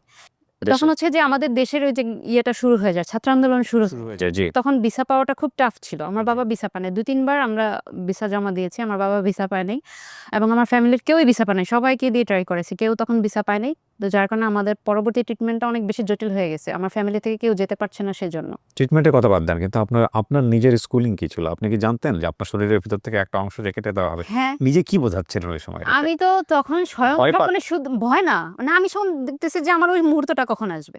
ওই অপারেশনের ডেটটা কবে আসবে। কি বলেন? অপারেশনের ডেটটা আমার এট এনিহাউ তাকে অপারেশন করাতে হবে, তাকে বাঁচাতে হবে। নাহলে যেকোনো সময় যেকোনো একটা দুর্ঘটনা ঘটে যেতে পারে। আপনার নিজের কোনো ভয় লাগতো না? না, আমি সত্যিকার অর্থে আমি কোনো ভয় পাইনি। যদি আমি সত্যিই বলি, একদমই সত্যি আমার কোনো ভয় লাগেনি। আপনি তো মারাও যেতে পারতেন। হ্যাঁ, যেতে পারতাম। কারণ আমাকে যখন বনসেন নিচে এটা আমার ১৫ থেকে ১৬ টা ছিল, কি বলে? একদম ফার্স্ট এরপরে সাইন করতে হয়। একদম ফার্স্ট লাইন দিয়ে ছিল যে আমার লাইফ রিস্ক আছে। আমি তো জেনে শুনেই গেছি এবং আমি তো নিজেই অনেক বেশি ঘাটাঘাটি করছি এগুলা নিয়ে। আমি তো সেখানে এটাও জেনেছি যে আপনি বলছিলেন যে আপনার হাসব্যান্ড যদি বেঁচে না থাকে তাহলে তার বাচ্চাদের কি হবে, বা আপনি বিধবা হবেন এটা সহ্য করতে পারেন না। কিন্তু এই অপারেশন করতে গিয়ে আপনারা দুজনেই তো সাফারার হইতে পারতেন। হ্যাঁ, হয়তো আমাদের চোখের সামনেও তো ওখানে অনেক হয়েছে। এই চিন্তাগুলো কি আসছে মাথায় কখনো? না, এটা আমার আসে নাই। ইভেন দো আমি স্বপ্নেও দেখতাম যে আমাদের সার্জারি হচ্ছে। আমি যে মাথায়ও একটা চিন্তায় এবং আমি ডাক্তারকে বলছি, হিন্দিতে বলছি, "মেরে হাসব্যান্ড বিলকুল ঠিক হো যায়েঙ্গে क्या?" মানে আমার স্বপ্নেও আমি ওগুলা দেখতাম। মানে আমার সার্জারি হচ্ছে। আমি সার্জারি রুমে আছি। এরকম স্বপ্নেও আমি দেখতাম। তো যাই হোক, আমি ২০২৪ জুনের ১৮ তারিখে আমরা ইন্ডিয়াতে চলে যাই। আমার 2nd বেবির বয়স তখন ১১ মাস। ওদেরকে রেখে গেলেন না নিয়ে গেলেন? ওদেরকে রেখে গিয়েছি আপনার মায়ের কাছে? আমার মায়ের কাছে। আমার মা ছিল আমার বাসায় এবং যেদিন আমি যাব সেদিন সন্ধ্যা থেকে আমার হাসব্যান্ডের জ্বর। ওর প্রায় সময় জ্বর আসতো এবং লিভার রোগীদের এটাই একটা বড় সমস্যা যে ওদের প্রায় সময় খুব হাই ফিভার থাকে। ১০৪, ১০৫ এরকম হয়ে যায়। ওদের জ্বর থাকে এরকম প্রায় সময়। তো ওর সন্ধ্যা থেকে ওর জ্বর। মানে মানে সকালের ফ্লাইট আমাদের, ওর সন্ধ্যা থেকে জ্বর এবং অনেক জ্বর। ও শুয়ে আছে। এদিকে বাসায় আমাদের একটু বাইরে মানে লোকজন ছিল, যেহেতু সকালে চলে যাচ্ছি। বেঁচে ফিরবো কি ফিরবো না জানি না। অনেকই ইমোশনাল। কিন্তু আমি হচ্ছে মানে কবে অপারেশন হবে? আমার মাথায় শুধু এটা, কবে অপারেশন হবে? আমি যাচ্ছি, আসছি, ওইসব কোনো কিছুই চিন্তা করছি না। তো আমি আসলে ঐদিন সারাটা রাত ঘুমাতে পারিনি। এতদিন আমার একটুও খারাপ লাগে নাই। কিন্তু ওই সময় যে মনে হয়েছে যে আমি আমি কি আবার আমার বাচ্চাদের দেখতে পারবো কিনা? আবার ফিরে এসে ওদেরকে ধরতে পারবো কিনা? সারাটা রাত আমি আমার ছোট বাচ্চাটাকে কোলে নিয়ে বসেছিলাম। বড় বাচ্চাটা আমার পাশে শুয়েছিল। ও তো কিছু বুঝে, ১০ বছর বয়স, ও তো অনেকটাই বুঝে। ও তো কান্না করতেছে। ছোট ও তো কিছু বুঝে না। ওকে নিয়ে আমি সারাটা রাত বসা, শুধু কাঁদতেছি তো কাঁদতেছি, কাঁদতেছি তো কাঁদতেছি। ফজরের আজান দিল, উঠে নামাজ পড়ে আমরা রেডি হয়ে গেলাম। যেহেতু তখন বাংলাদেশে আন্দোলন চলছে। আমাদের ফ্লাইট ছিল ১১ টায়, কিন্তু আমরা খুব আর্লি মর্নিং বের হয়ে যাই। কারণ একটু পরে রাস্তাঘাট বন্ধ হয়ে যাবে। আমাদের পৌঁছাতে ঝামেলা হবে। তো আমি তখন বাচ্চাটাকে যখন আমি দেই, আমি গাড়িতে উঠবো, আমার মনে হয় যে আমি ওখানেই নেই। কলিজা তো তখনই কেটে ফেলেছি। মানে আমার তখন এরকম লাগছে যে আমার কোলের বাচ্চা, আমার দুধের শিশু আমি রেখে চলে যাচ্ছি। আমি জানি না আবার ফিরে আসতে পারবো কিনা। আমি জানি না ওদের ভাগ্যে কি আছে। আমি জানি না আমার কি হবে, ওদের কি হবে। আমি আর ফিরে আসতে পারবো কিনা জানি না। এয়ারপোর্টে পৌঁছানোর সাথে আমি বমি করে মাথা ঘুরে পড়ে যাই। তখন মানে এমন একটা সময় পড়ি তখন যে আমি চেক ইন করতেছি তখন আমি পড়ে যাই। তখন চেক ইন অফিসার আমাকে ফ্লাই করার অনুমতি দিচ্ছে না, উনি আমাদের ফ্লাইট ক্যান্সেল করে দিচ্ছে। ওহো! তখন মানে আমি তো পড়ে গেছি, আমার হাজবেন্ড আমাকে ধরে বসে আছে। উনি যখন বললো যে আপনারা ফ্লাই করতে পারবেন না, এটা শুনে আমার মাথা খারাপ হয়ে গেছে। আমি তখন ওই অবস্থায় উঠে দাঁড়ায় পড়ছি। আমি বলছি, না না আমি ঠিক আছি, আমি ফাইন, কিছু হবে না, আমি তো ঘুমাই নাই, এই রাতে ঘুমাই নাই, এই জন্য আমার একটু খারাপ লাগছে, মাথা ঘুরাচ্ছে। তখন উনি আমাকে বললো যে এই পারমিশন তো আমি আপনাকে দিতে পারবো না, আপনাকে ডাক্তারের থেকে পারমিশন নিয়ে আসতে হবে। মানে মনে হলো আল্লাহ কি শুরু হলো, একটা পর একটা বাধা আসতেছে তো আসতেছে। তখন আমাদেরকে এয়ারপোর্টের যে ডাক্তার থাকে ওনার কাছে নিয়ে গেল, ওই রুমে নিয়ে গেল, ওখানে নার্স ডাক্তার অনেক কিছু দেখলো, আমাকে চেক আপ টেক আপ করলো, দেখলো যে আমার বিপি অনেক লো হয়ে গেছে। তখন ওরা আমাকে কিছু মেডিসিন দিল, স্যালাইন ট্যালাইন দিল, ওখানে কিছুক্ষণ থাকার পরে তখন ডাক্তার পারমিশন দিল যে নাও শি ক্যান গো। ইয়েতে লাউঞ্জে গিয়ে আমি শুয়ে পড়ছি, আমার আর কিচ্ছু মনে নেই, আমার আর কিছুই মনে নেই। যখন আমাদের ফ্লাইট টাইম হলো আমাকে উঠাইয়া বলল কিছু খেয়ে নাও, চলো যাই। আমি খাবো না কিন্তু চলো যাই। তারপর ওই অবস্থায় আমি উঠে, প্লেনে উঠে যে কিভাবেই আমি ইন্ডিয়া গেছি আমি জানি না। আমার সত্যিকার অর্থে আমার কোনো সেন্স কাজ করে নাই তখন। আমি কি সজাগ ছিলাম না ঘুমাইছিলাম আমার কিছু মনে নেই। তারপর আমি আহ, নেমে আমাদের যে রুম নিলাম, রুমে যাওয়ার পর আমি বাসায় ফোন করি, ঢাকাতে ফোন করি, ফোন করে বলি যে আসছি। 3 মিনিট মনে হয় 3 মিনিটের মতো কথা বলেছিলাম যে বাচ্চারা কী করতেছে এটা সেটা। বলার পর আমি তখন লাঞ্চ করে ঘুমায় পড়ছি। সন্ধ্যা 8টার দিকে উঠলাম, উঠে ফোন দিয়ে আর ফোন আসে না। তখন বাংলাদেশে নেট অফ করে দিল, ওই ওই দিনই নেট অফ হয়ে গেছে, ইন্টারনেট বন্ধ। আমি তো তখন পাগলের মতো চিৎকার করা শুরু করছি, মানে আমি আজকে আসলাম, আজকে রাতটা অন্তত জানতাম যে বাচ্চারা রাত ঘুমাচ্ছে না, কান্না করতেছে না, কি করতেছে। সারাটা রাত আমি শুধু কান্না করছি, সারাটা রাত। ছোটখাটো বাচ্চারা যখন হসপিটালে দেখতাম, এখানে সেখানে দেখতাম, যে কোলে নিতাম, মানে কেন যেন নিজের বুকটা খুব হাহাকার লাগতো বাচ্চাদের জন্য। ওদের কান্না, ওদের কথা মনে হতো সারাক্ষণ আমার কানে বাজতেছে। ওখানে যাওয়ার পরে আমাদের এত এত টেস্ট প্রতিদিন করতে হতো, মানে আমার শরীর থেকে ব্লাড নিতে নিতে নিতে নিতে আমার এই জায়গাটা পুরো বিষাক্ত হয়ে গিয়েছিল, কালো হয়ে গেছে। সিটি স্ক্যান, এমআরআই, এটা সেটা কত কি। আমার ভয়াবহ অভিজ্ঞতা হয়েছে সিটি স্ক্যান আর এমআরআইতে। সিটি স্ক্যান মেশিনে আমাকে কিছু একটা মেডিসিন আমাকে স্যালাইন দিয়ে দিয়েছিল, যেটা আমার পুরোটা শরীরের শিরা উপশিরা সব ফুলে গেছে সাথে সাথে। এবং ওরা আমাকে বলছে যে এরকম একটা ফিল হবে, আপনি ভয় পাবেন না। এবং আমার নিঃশ্বাস বন্ধ রাখার কথা ছিল, যে আপনি যখন মেডিসিনটা আমরা আপনাকে পুশ করবো আপনি নিঃশ্বাস বন্ধ রাখবেন। নিঃশ্বাস বন্ধ রেখে ওই অবস্থা আমার শরীরে, মানে একটা মেডিসিন যাচ্ছে, সারা শরীরের রগগুলা ফুলে যাচ্ছে, আমার মনে হচ্ছে কান নাক মুখ সবকিছু দিয়ে আমার ফুটন্ত গরম পানি বের হচ্ছে, আমার এমন লাগতেছে। মানে সবকিছু দিয়ে এরকম একটা, মানে আমি নিজেকে কন্ট্রোল করতে পারতেছি না। তার মধ্যে আবার আমাকে বলছে আমাকে নিঃশ্বাসটা একটু বন্ধ রাখবে। ওইটা এত ভয়াবহ অভিজ্ঞতা ছিল। তারপর এমআরআই মেশিনে আমার 1.5 ঘন্টা লাগছে, আমি এমআরআই মেশিনের মধ্যে পুরা মনে হচ্ছে আমি কবরে আছি। এমআরআই মেশিন একদম পুরো এরকম না, মানে একদম কবরের মধ্যে মনে হচ্ছে আমি 1.5 ঘন্টা শুয়েছিলাম। এবং হসপিটালের সমস্ত ডিপার্টমেন্ট, সমস্ত ডাক্তাররাই আমাদের দেখলো। ডাক্তাররা দেখার পর সবাই সার্টিফাইড করলো যে আমরা ট্রান্সপ্লান্টের জন্য আমরা ফিট আছি। ডাক্তার আমাকে এটাও বলছে যে তুমি কি স্বেচ্ছা এখানে এসেছো কিনা, যদি তোমার হাজব্যান্ড ফোর্স করেছে কিনা, বা তার ফ্যামিলি থেকে তোমাকে ফোর্স করে পাঠাইছে কিনা। যদি এরকম কিছু হয়ে থাকে তুমি আমাদেরকে বলো, আমরা এটা অন্যভাবে বলে দেবো যে তুমি মেডিকেলি ফিট না। আমি তখন মানে বলেছি যে না, এরকম কোনো কিছুই না, আমি স্বেচ্ছায় এসেছি এখানে। হসপিটালে বড় যে ডাক্তার, যিনি প্রফেসর, ওনার অনুমতির অপেক্ষায় ছিলাম। তো লাস্ট উনি আসলে ডেটটা দেয়, ওনার কাছে গিয়েছি, উনিও আমাদেরকে পারমিশনটা দিয়ে দেয়, ডেট হয়। তখন থেকে আসলে একটু একটু ভয় লাগা শুরু করলো যখন আমাদের ডেট ফিক্সড হয়। দুজনের অপারেশন কি একই দিনে হবে? হ্যাঁ একই দিনে। লাইক আপনার কাছ থেকে নিয়ে ওকে দিয়ে দিবে? হ্যাঁ একই দিনে ভর্তি হলাম। তার পরের দিনে আমাদের সার্জারি হওয়ার কথা ছিল। তো সামহাও আমাদের সার্জারিটা একদিন পিছায় যায়, কারণ তখন একটা ইমার্জেন্সি কেস চলে আসে, একটা বেবির ইমার্জেন্সি ট্রান্সপ্লান্ট করতে হবে। তা আমরা যেহেতু চাচ্ছিলাম, আমি ডোনারের সার্জারিটা একটু রোবোটিক করার জন্য। তাহলে রোবোটিক বলতে? রোবোটিক বলতে এটা এমনিতে তো আপনার ফুল বডি ওপেন করতে হয়, কিন্তু রোবোটিক বলতে হচ্ছে আপনার রোবটে 5-6টা ফুটা হবে পেটের মধ্যে, ওই রোবটের যে আর্মসগুলা ওগুলা পেটের মধ্যে দিয়ে আমার লিভারটা কেটে, আমার যেহেতু সি সেকশন বেবি হয়েছে, তো ওই সি সেকশনের জায়গাটায় আবার কেটে ওই দিক দিয়ে লিভারটা বের করবে। ওকে। আমার আর বডি ওপেন হচ্ছে না। তো আমার এই টেকনোলজি আছে? হ্যাঁ আছে। তো আমার আমার মেডিকেল সায়েন্স নিয়ে শো করার ইচ্ছা আছে। আমি আসলে অনেক কিছু করার ইচ্ছা করি, টু বি অনেস্ট আপনাদেরকে বলি। আমার মাথার মধ্যে প্রতিদিনই 2-3টা করে আইডিয়া আসে। কিন্তু আমার সময়ের অভাবে করা হয় না। আফসোস। মানে আমার যদি এরকম হতো যে মানুষজন এআই এর যুগে চলে যাচ্ছে না, আমি যদি এরকম হতো যে কমেন্ট দিয়ে আমার মতো 2-3টা ভার্সন বানায় ফেলতে পারি, তাহলে আপনি দেখতেন যে আমি কত রকমের টক শো করতেছি বাংলাদেশে। ওকে, তারপর? তো যখন আমরা ওখানে যাওয়ার পর ডাক্তার আমাদের সার্জারি সম্পর্কে সবই ডিটেলস দিয়েছে যে আপনি ওপেন করতে হলে আপনাদের এরকম বাজেট থাকতে হবে, এটা সেটা অনেক কিছু আমাদের দিয়েছে এবং যদি আপনি রোবোটিক করেন আপনার বাজেটটা এরকম হবে এবং আপনি যদি রোবোটিক করেন আপনি খুব আর্লি রিকভারি করতে পারবেন এবং এটা রিস্ক অনেক কম। তো যখন আমার হাজবেন্ড এটা শুনছে ও তো শুরু থেকেই বলতেছে তাহলে তোমাকে রোবোটিকই করাবো, তোমাকে রোবোটিক করাবো। আপনার হাজবেন্ডেরকে রোবোটিক করা যায়? না না, তোর কাটতেই হবে। রোবোটিক করেন যেহেতু ওর লিভারটা বের করে ফেলবে, ওর তো পুরোটাই বের করে ফেলবে, ওটা তো আর রোবোটিকে করা সম্ভব না। মানে পুরোটাই ফেলে দিবে? পুরোটাই ফেলে দিবে। ওকে। ওরটা তো পুরোটাই ড্যামেজ। আপনার কাছ থেকে কত পার্সেন্ট নিবে? আমার কাছ থেকে 60%। 60%? তখন আমাকে বলেছিল আমাকে 30 থেকে 60, মানে তখনও এক্সাক্ট আমাকে অপারেশনের আগে বলা হয়নি কতটুক নেবে, কিন্তু আপ টু 60%, কিন্তু আমাকে একদম আপ টুটাই নিয়েছে। 60%ই নিয়েছে? হ্যাঁ 60। তো কালকে আমার সার্জারি, আমি স্টিল রাতে 12টা-1টা পর্যন্ত, আমাদের দুজনের রুম আলাদা ছিল, মানে অপোজিটই আমার রুমটা ছিল, এই পাশে ওর রুমটা ছিল। আমি ওর রুমে বসেছিলাম, ওর সাথে দুষ্টুমি করতেছি, হাসতেছি, করতেছি। তখন আমি আমার রুমে চলে যাই, মানে ডাক্তার আসলো, আমাকে কিছু মেডিসিন দিল খাওয়ার জন্য। ডাক্তার এসে আমাকে আমার রুমে ডেকে নিয়ে গেল। তো ওখানে আমি মেডিসিন খেয়ে আমি ওই রুমে, যদিও আমি ঘুমাই নাই, কিন্তু তার রুমে আমি আর আসতেছি না, যে সে তো যদি ঘুমায় থাকে আমি গেলে মানে উঠে যাবে, আমি এই ভয়ে তার রুমে আসতেছি না, যে আমি যদি দরজাটা খুলি তখন হয়তো সে উঠে যাবে, সে ঘুমাক, সকালে সার্জারি, আমি না ঘুমাই, কিন্তু তার ঘুমে যেন ডিস্টার্ব না হয়। অস্থির যে কখন, মানে আমি তখন অস্থির, কেন আমার সার্জারিটা হচ্ছে না, কেন লেট হচ্ছে। ওই যে একদিন মাঝখানে গ্যাপ হয়ে গেল, এত মন খারাপ হয়েছে আমার। তার 2 দিন আগে আমি শুনেছি একটা পেশেন্ট অ্যাডমিট হয়েছে, সকালে ওনার সার্জারি হবে, উনি রাতে মারা গেছে।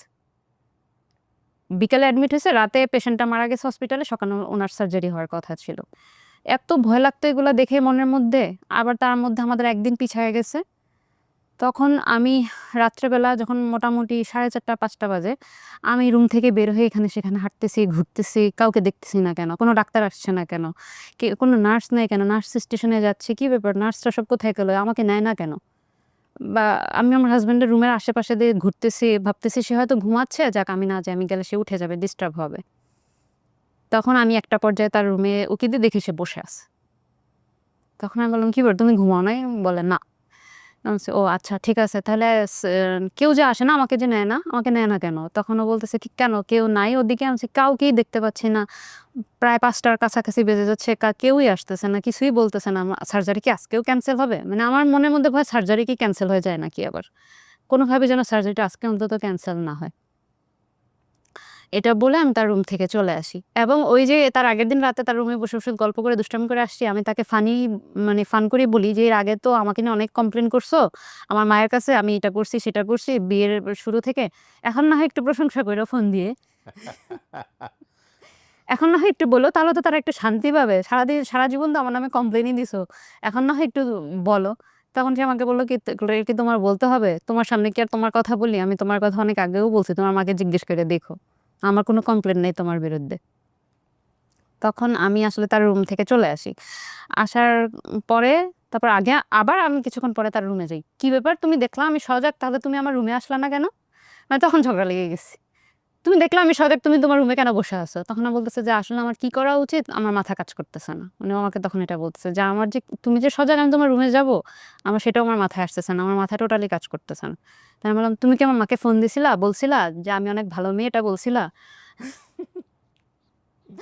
তখন আমাকে বলে কি, এটা কি এখন বলতে হবে? আমি আগেও অনেক বলছি, তোমার সামনে তো আর তোমার মাকে বলি নাই, কিন্তু আগে অনেক বলছি। আমি বলছি, না, আমার কমপ্লেন তুমি খুব ভালো মতোই করতে পারো, কিন্তু ভালোটা তোমার মুখে জীবনও আসবে না, ঠিক আছে, তোমার বলা লাগবে না। এটা বলে রাগ করে আমার রুমে চলে যাই। তখন সে উঠে আমার রুমে যায়, ততক্ষণে নার্স ডাক্তার সবাই এসে গেছে, আমাকে নিয়ে যাবে। তো আমাকে বলতেছিল রেডি হওয়ার জন্য, গোসল করার জন্য, মানে মনে হচ্ছে যে কোরবানি দিতে নিয়ে যাচ্ছে। মানে গোসল করো, এটা করো, সেটা করো, নখ কাটতেছে, আমার চুল বেঁধে দিচ্ছে, আমাকে ড্রেস পরাচ্ছে। মানে ওই সময়টা মানে বুঝাতে পারবো না। মানে মানে মনে হচ্ছিল যে ফাঁসির আসামিকে যেভাবে নিয়ে যায়, আমার কাছে মনে হচ্ছিল যে আমার এখন মনে যা চলতেছে, তাদেরও মনে হয় ওইরকমই লাগে। যখন ফাঁসির আসামিকে নিয়ে যায় তাদেরও মনে হয় এই সময়টা এরকমই যায়। আমার হাজবেন্ড আমার রুমে যায়, আমি ওকে বলছি, তুমি আমার রুমে এখন আসছো কেন? তুমি তোমার রুমে চলে যাও। কই, এতক্ষণ তো আসছো না, এখন আমি রাগ হয়েছি, এখনো আসছো, তোমার আসা লাগবে না, তুমি যাও, তোমার রুমে যাও। তখন ও বারবার আমার মাথায় হাত বুলাচ্ছে, আমার কি করতেছে, থাক, আর রাগ করো না, আর রাগ করো না, সরি সরি, আর রাগ করো না। আমি ঝাড়া মেরে ওর হাত ফেলে দিচ্ছি, যাও, তুমি আমাকে ধরবে না, তুমি আমাকে ধরবে না, তুমি আমার কাছেই আসবে না, যাও, এখান থেকে যাও, তুমি আসছো কেন? তখন আমাকে ততক্ষণে রেডি করে ইন দ্য মিন টাইম আমার হাতে এমন একটা ইনজেকশন দেওয়া হয় যেটা হচ্ছে যে আমার সার্জারিটা যত রোবোটিক হওয়ার জন্য আমার বডি ফিট কিনা এবং এটাতে আমার কোনো প্রবলেম হবে কিনা ওইটা টেস্টের জন্য সামথিং একটা মেডিসিন দেয় যেটা এত পরিমাণে বিষাক্ত ছিল মেডিসিনটা। মানে আমি এত জোরে চিৎকার করছি মনে হচ্ছে আমার দুজন নার্স এবং ও আমাকে ধরে রাখছে, মানে আমি মনে হচ্ছে সব ভেঙে চুরে ফেলবো এটার বিষাক্তের যন্ত্রণা, ইনজেকশনটার যন্ত্রণা। সাথে সাথে এই হাত এতটুকু পরিমাণ কালো হয়ে গেছে, পুরোটা হাত একদম বিষাক্ত হয়ে গেল। তখন আমাকে বেডে উঠায় নিয়ে যাচ্ছে। ও তখন পর্যন্ত আমার পিছন পিছন আসতেছে, এই করতেছে, তো মানে আমাকে রাগ ভাঙানোর চেষ্টা করতেছে। আর আমার তো কষ্টে বুক ফেটে যাচ্ছে যে আমি এই মুহূর্তে তোমার সাথে রাগ করে যাচ্ছি, আবার মানে রাগটা পানিও করতে পারতেছি না যে কেন আমি তোমার সাথে রাগ পানি আর একটু পরে করবো, না এত তাদের রাগ কেন ভেঙে যাবে। তারপর সে আসলে আমার সাথে সাথে অনেক দূরে যেতে চাচ্ছিল, নার্স আটকাই দিছে যে আপনার এর বাইরে আপনি যেতে পারবেন না। তখন আমি কাঁদতে কাঁদতেই আমি চলে যাই। তখন যখন আমাকে ওটির তে নিয়ে যাওয়া হয়, একদম মেইন রুমের পাশে একটা মানে একটা ছোট রুম ছিল, ওখানে নিয়ে আমাকে কিছুক্ষণ রাখা হয়। ওখানে কিছু কি করতেছিল আমার এখন মনে নাই। তবে আমি শুধু কেঁদেই যাচ্ছি। আমাকে একজন নার্স এসে বলল যে, "হোয়াই ইউ আর ক্রাইং?" তখন মানে আমি কিছু বলতেছি না, শুধু কাঁদতেছি। তখন ওরা ভাবছে যে আমি সার্জারি ভয় পাচ্ছি কিনা বা কিছু একটা। তখন আবার ডাক্তার একজন আসলো যে, "ম্যাম আপনি কাঁদছেন কেন?" তখন আমি বললাম যে, আপনি কি আমার হাসব্যান্ডকে এখানে আসতে দিতে পারবেন? এখানে আসতে বলবেন?" তখন আমাকে সে বলল, "আচ্ছা ঠিক আছে দেখি কি করা যায়।" সেটা বলে ভিতরের রুমে চলে গেল। তখন এসে আমাকে বলল যে, "your husband is your recipient right?" আমি বললাম, "ইয়েস।" বলে যে, "সরি ম্যাম, রিসিপিয়েন্ট তো এখানে সার্জারি রুমে এখন আসতে পারবে না।" ওরা ভাবছে যে আমার হাসব্যান্ড হয়তো অন্য কেউ, আমার রিসিপিয়েন্ট হয়তো অন্য কেউ।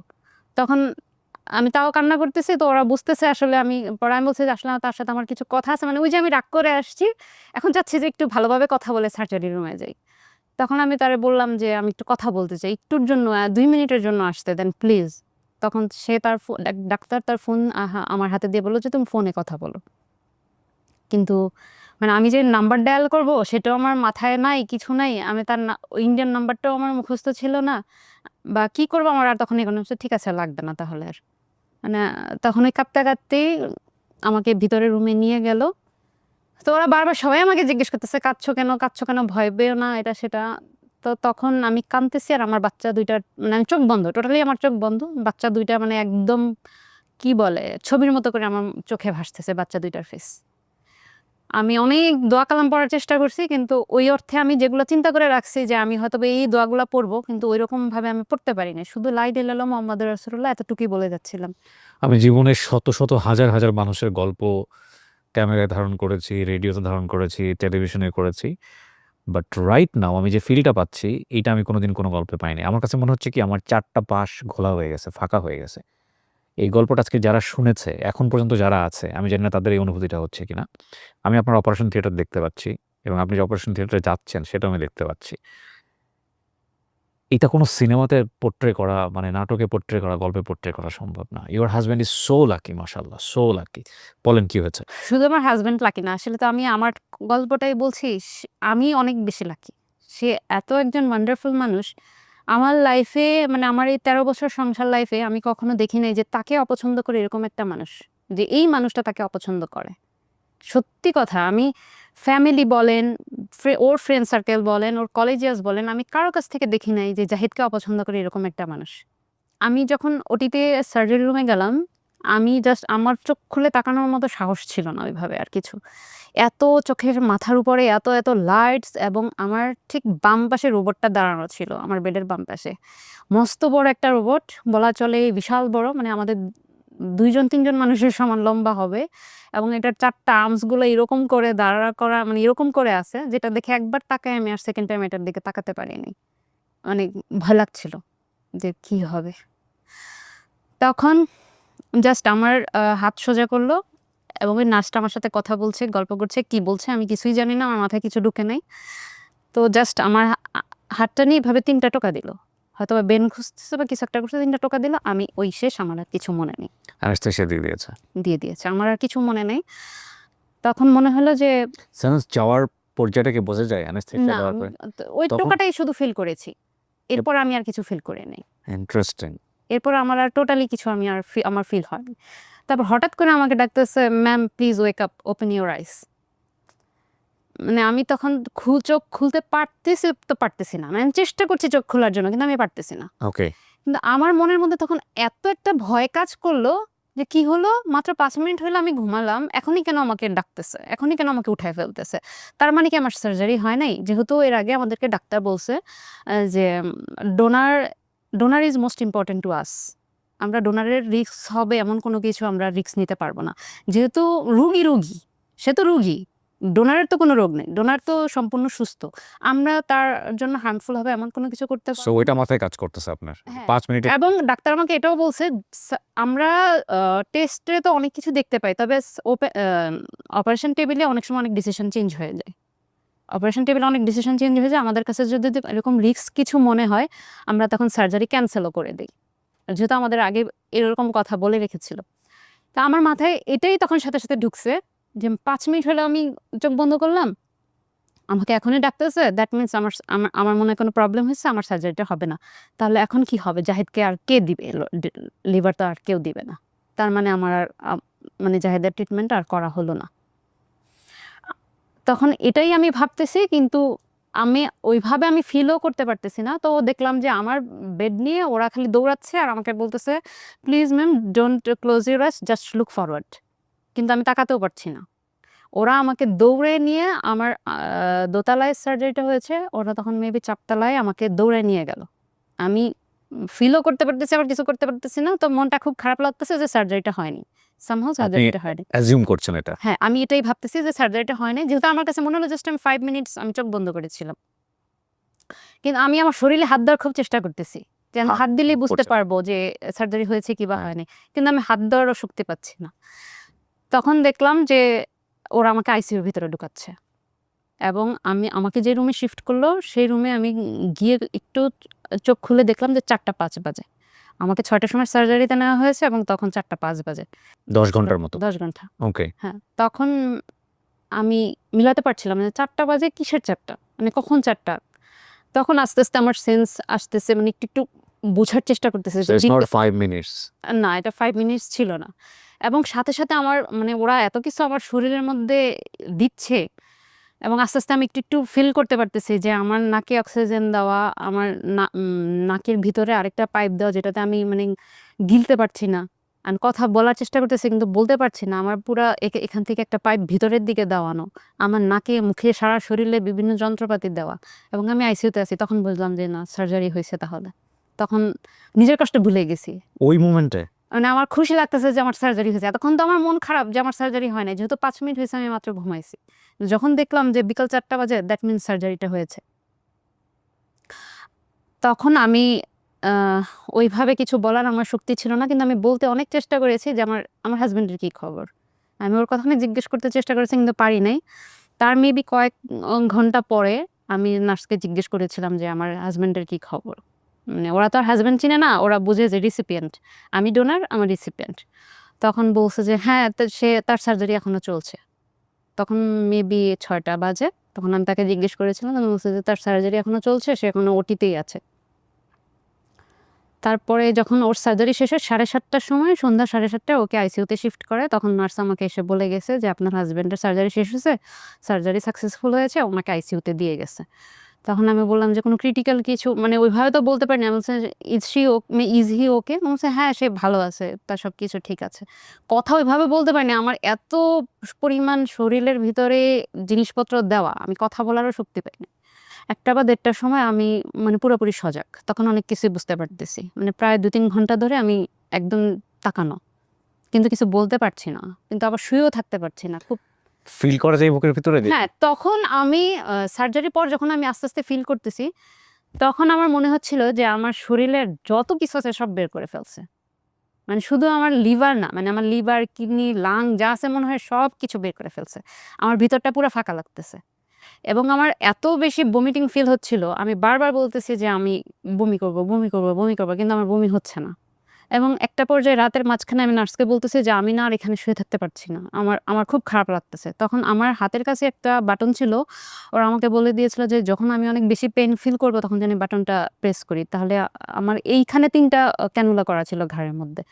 তাহলে আমার এই ঘাড়ের মধ্যে দিয়ে ৩ টা মানে পেইন কিলার যাবে এটার মধ্যে। যখন আমি পেইন ফিল করব এটা চাপ দিলে আমাকে বলছে যে, পেইন কিলার ঢুকে যাবে ওটা।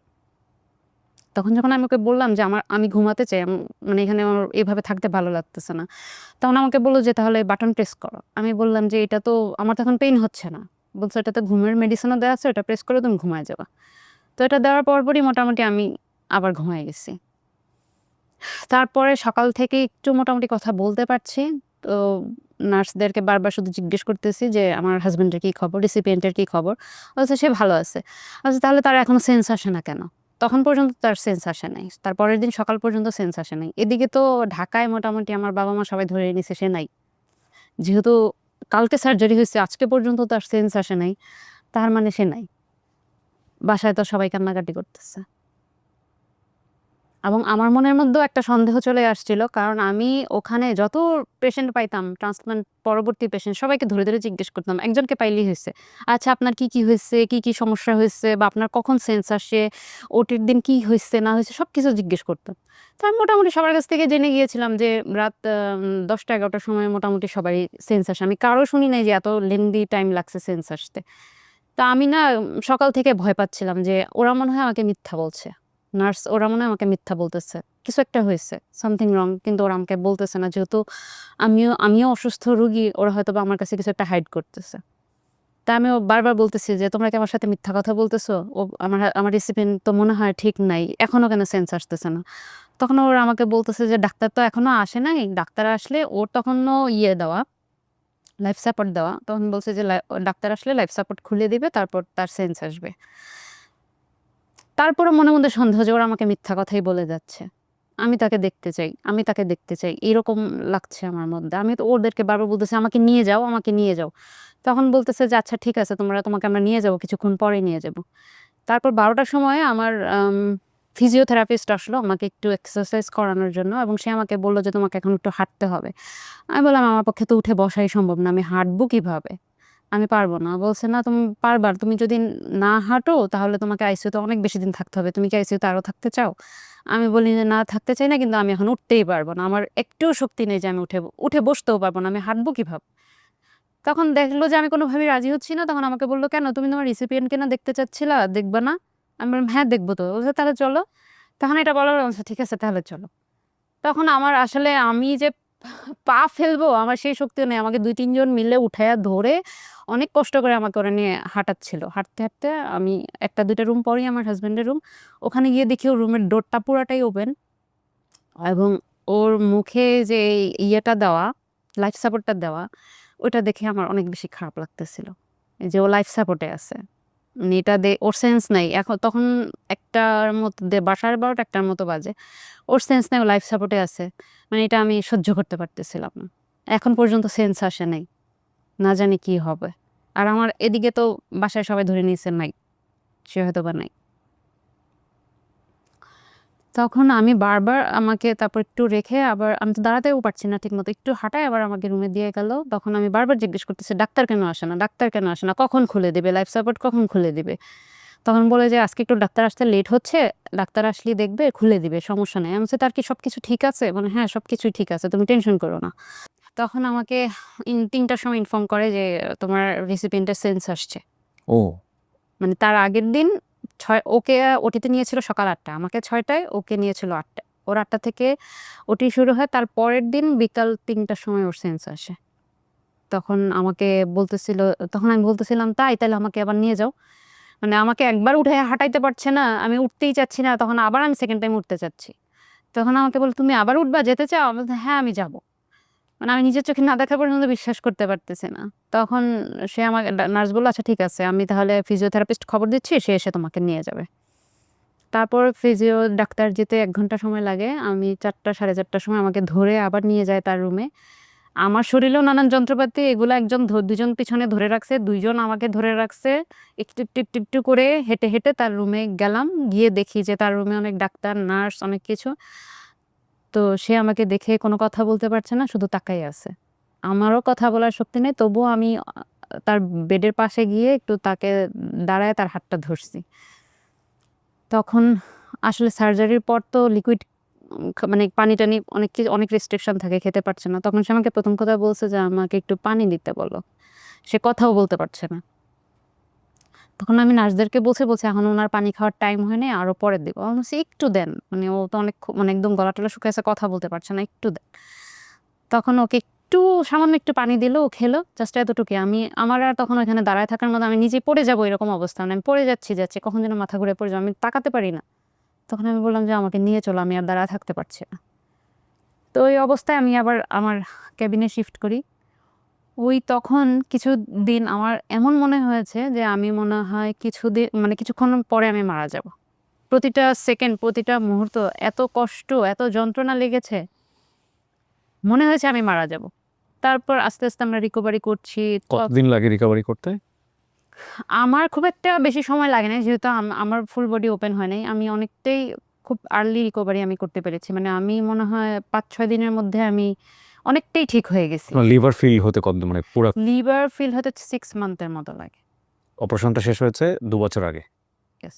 না, গত বছর। গত বছর? আপনার লিভার ফিল আপ হয়ে গেছে? হ্যাঁ, আমার ফিল আপ হয়ে আপনি গেছে। গিয়ে চেকআপ করে এসেছেন আবার? জি। আলহামদুলিল্লাহ। আর আপনার হাসব্যান্ডের কি অবস্থা? ও ওই যে লাস্ট মান্থে গিয়েছিল, ওটাও ফিল আপ হয়ে গেছে বলল। It's like a new liver. Yes. এখন উনি আবার হেপাটাইটিস বি তে নাই উনার। ভাইরাস তো কখনোই যায় না। ভাইরাস তো আপনার ব্লাডে এটা সারা জীবন থাকবে। ওকে, কিন্তু উনার কলিজা নষ্ট করে ফেলে নাই। না, কলিজা এটা নষ্ট করবে না, এবং সেজন্য ওকে আজীবন মেডিসিন খেয়ে যেতে হবে, যাতে ওই ভাইরাসটা আর কোনোভাবে ওর কোনো অর্গান যাতে আর নষ্ট করতে না পারে। হি ইজ কমপ্লিটলি ওকে নাও। না, ওকে।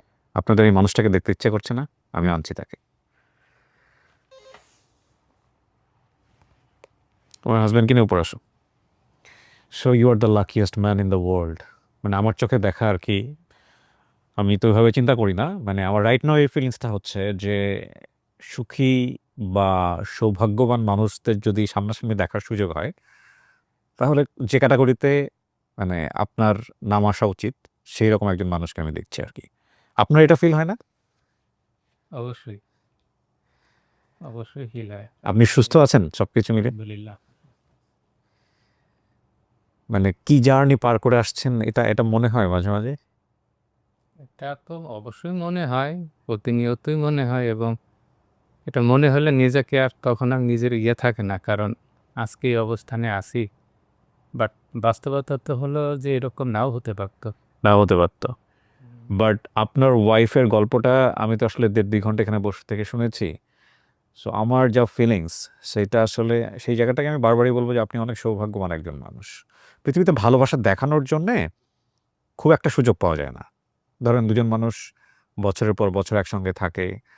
কিন্তু ভালোবাসা দেখানোর জন্যে, ভালোবাসা প্রমাণ করার জন্য কিছু, কিছু উপলক্ষ চলে আসে জীবনে।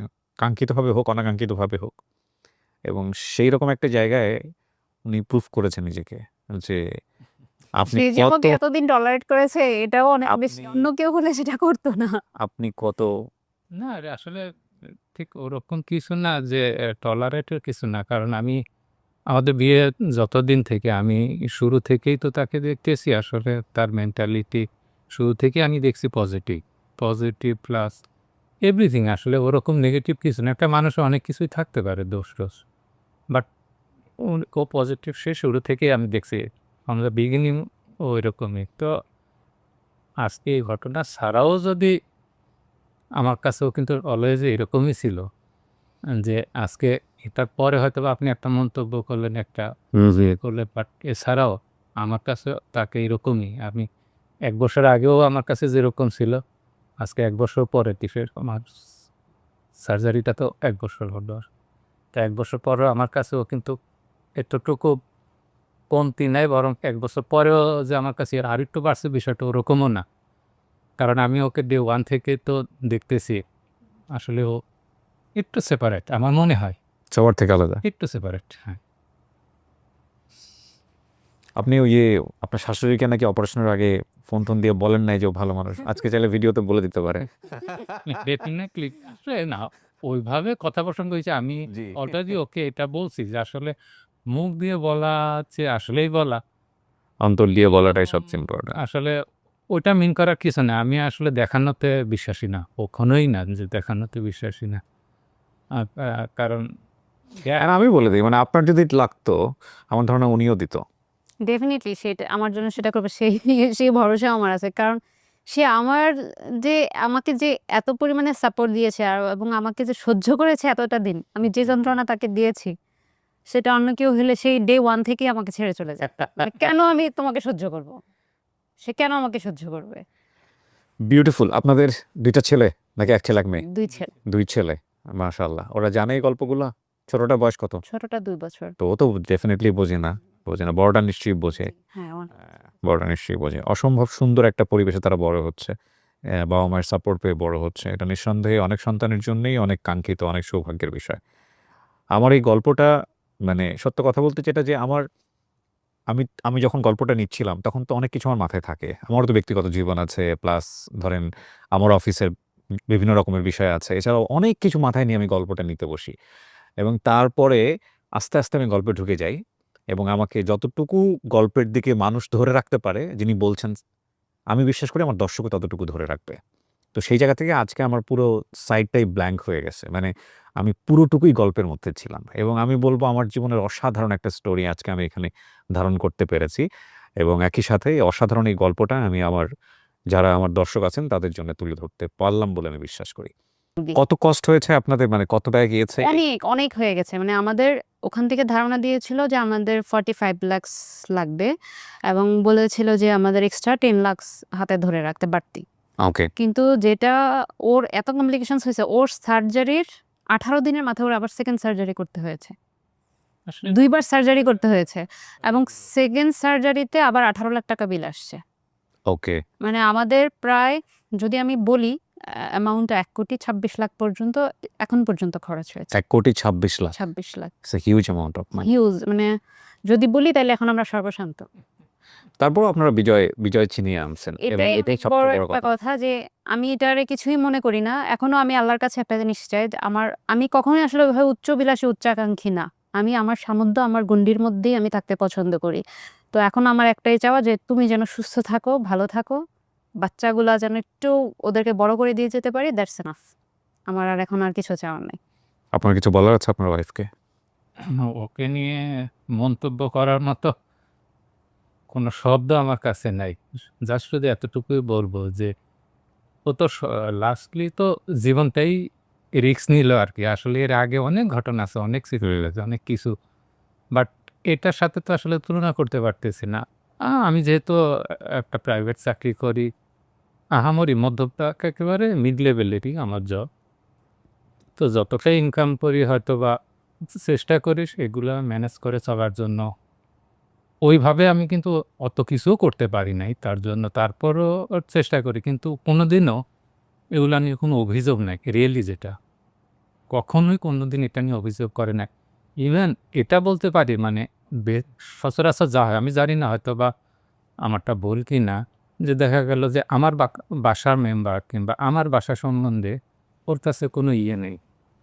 নেগেটিভ কোনো কথা নাই, নেগেটিভ কোনো, আমরা যখন আলাপ করি নিজেরা অনেক সময় কথা প্রসঙ্গে বিভিন্ন পারিবারিক কথা যখন আসে, তা আমার ফ্যামিলি সম্বন্ধে এখন পর্যন্ত স্টিল আজকে ১৩ বছর কখনোই ও কোনো নেগেটিভ কথা মুখ দিয়ে বলে নাই। এবং অলওয়েজই দেখছি যে আমার কাছে টাকা নেই হয়তোবা কোনো কারণে বাসার কোনো কিছু লাগবে। আমার নিজের বাসার নাম ধরেন, আমার মা তো আমার সাথে থাকে না, আমার বড়দের সাথে থাকে। তা বাসায় কিছু লাগবে কিংবা কারো জন্য কিছু করতে হবে। অনেক সময় নিজে চিন্তা করলেও ইচ্ছা করে করি না, একটু এফোর্ট করে যাওয়ার চেষ্টা করি যে বাদ দিই। টাকাটা বেঁচে যাবে কিংবা আপাতত টাকা নেই। সে কিন্তু এটা ম্যানেজ করে। কিভাবে ম্যানেজ করে? তার তো ইনকাম নেই। আমিও দিচ্ছি না। তার ম্যানেজ করে হয়তোবা তাকে কেউ দিছে। কিংবা সে করে কি? কোথাও ম্যানেজ করে। কিভাবে ম্যানেজ করে? তার বাসা থেকে সে ম্যানেজ করে। কোনো না কোনো কিছু বলে সে ম্যানেজ করে কিন্তু আমার ফ্যামিলিকে দিচ্ছে। আমি অনেক সময় জানি, অনেক সময় জানিও না। তো এই যে পজিটিভ দিকগুলো এগুলো যখন আমি জানতে পারি তো আমার নিজের কাছে ইয়ে লাগে যে আমি আসলেই সে পজিটিভ। জি, সংসারটা আসলে সংসার জীবনটা এরকমই হওয়া উচিত। সংসার হলে সংসার জীবনটা এমনই হওয়া উচিত। প্রিয় দর্শক এবং শ্রোতা, দিন পরে আমরা এমন একটা গল্প নিয়ে আসলাম যেখানে আ আপনি যদি বৈষয়িকভাবে চিন্তা করেন, আপনি যদি বলেন যে মোটা দাগে কত টাকা সাফল্য এসছে সেই গল্পের বাইরের একটা গল্প। কিন্তু এত চমৎকার, এত সুন্দর একটা গল্প। কিন্তু আজকে আমরা এই যে আপনি প্রাত্যহিক জীবনে যে জীবনযাপন করছেন, সেখানেও যে অসাধারণ মানুষ হয়ে উঠতে পারেন, সেইরকম একটা গল্প আজকে সবার জন্য উদাহরণ হিসেবে রাখতে পেরেছি। এটাই আমাদের পরম পাওয়া। আম সংসার এমনই হয়ে উঠুক। প্রতিটি সংসারই হোক শ্রদ্ধাপূর্ণ, প্রতিটি সংসারই হোক ভালোবাসায় একেবারে পরিপূর্ণ, সেই প্রত্যাশা করে আমরা আজকের মতো এখানেই শেষ করছি। অনেক ভালো থাকুন। আসসালামু আলাইকুম।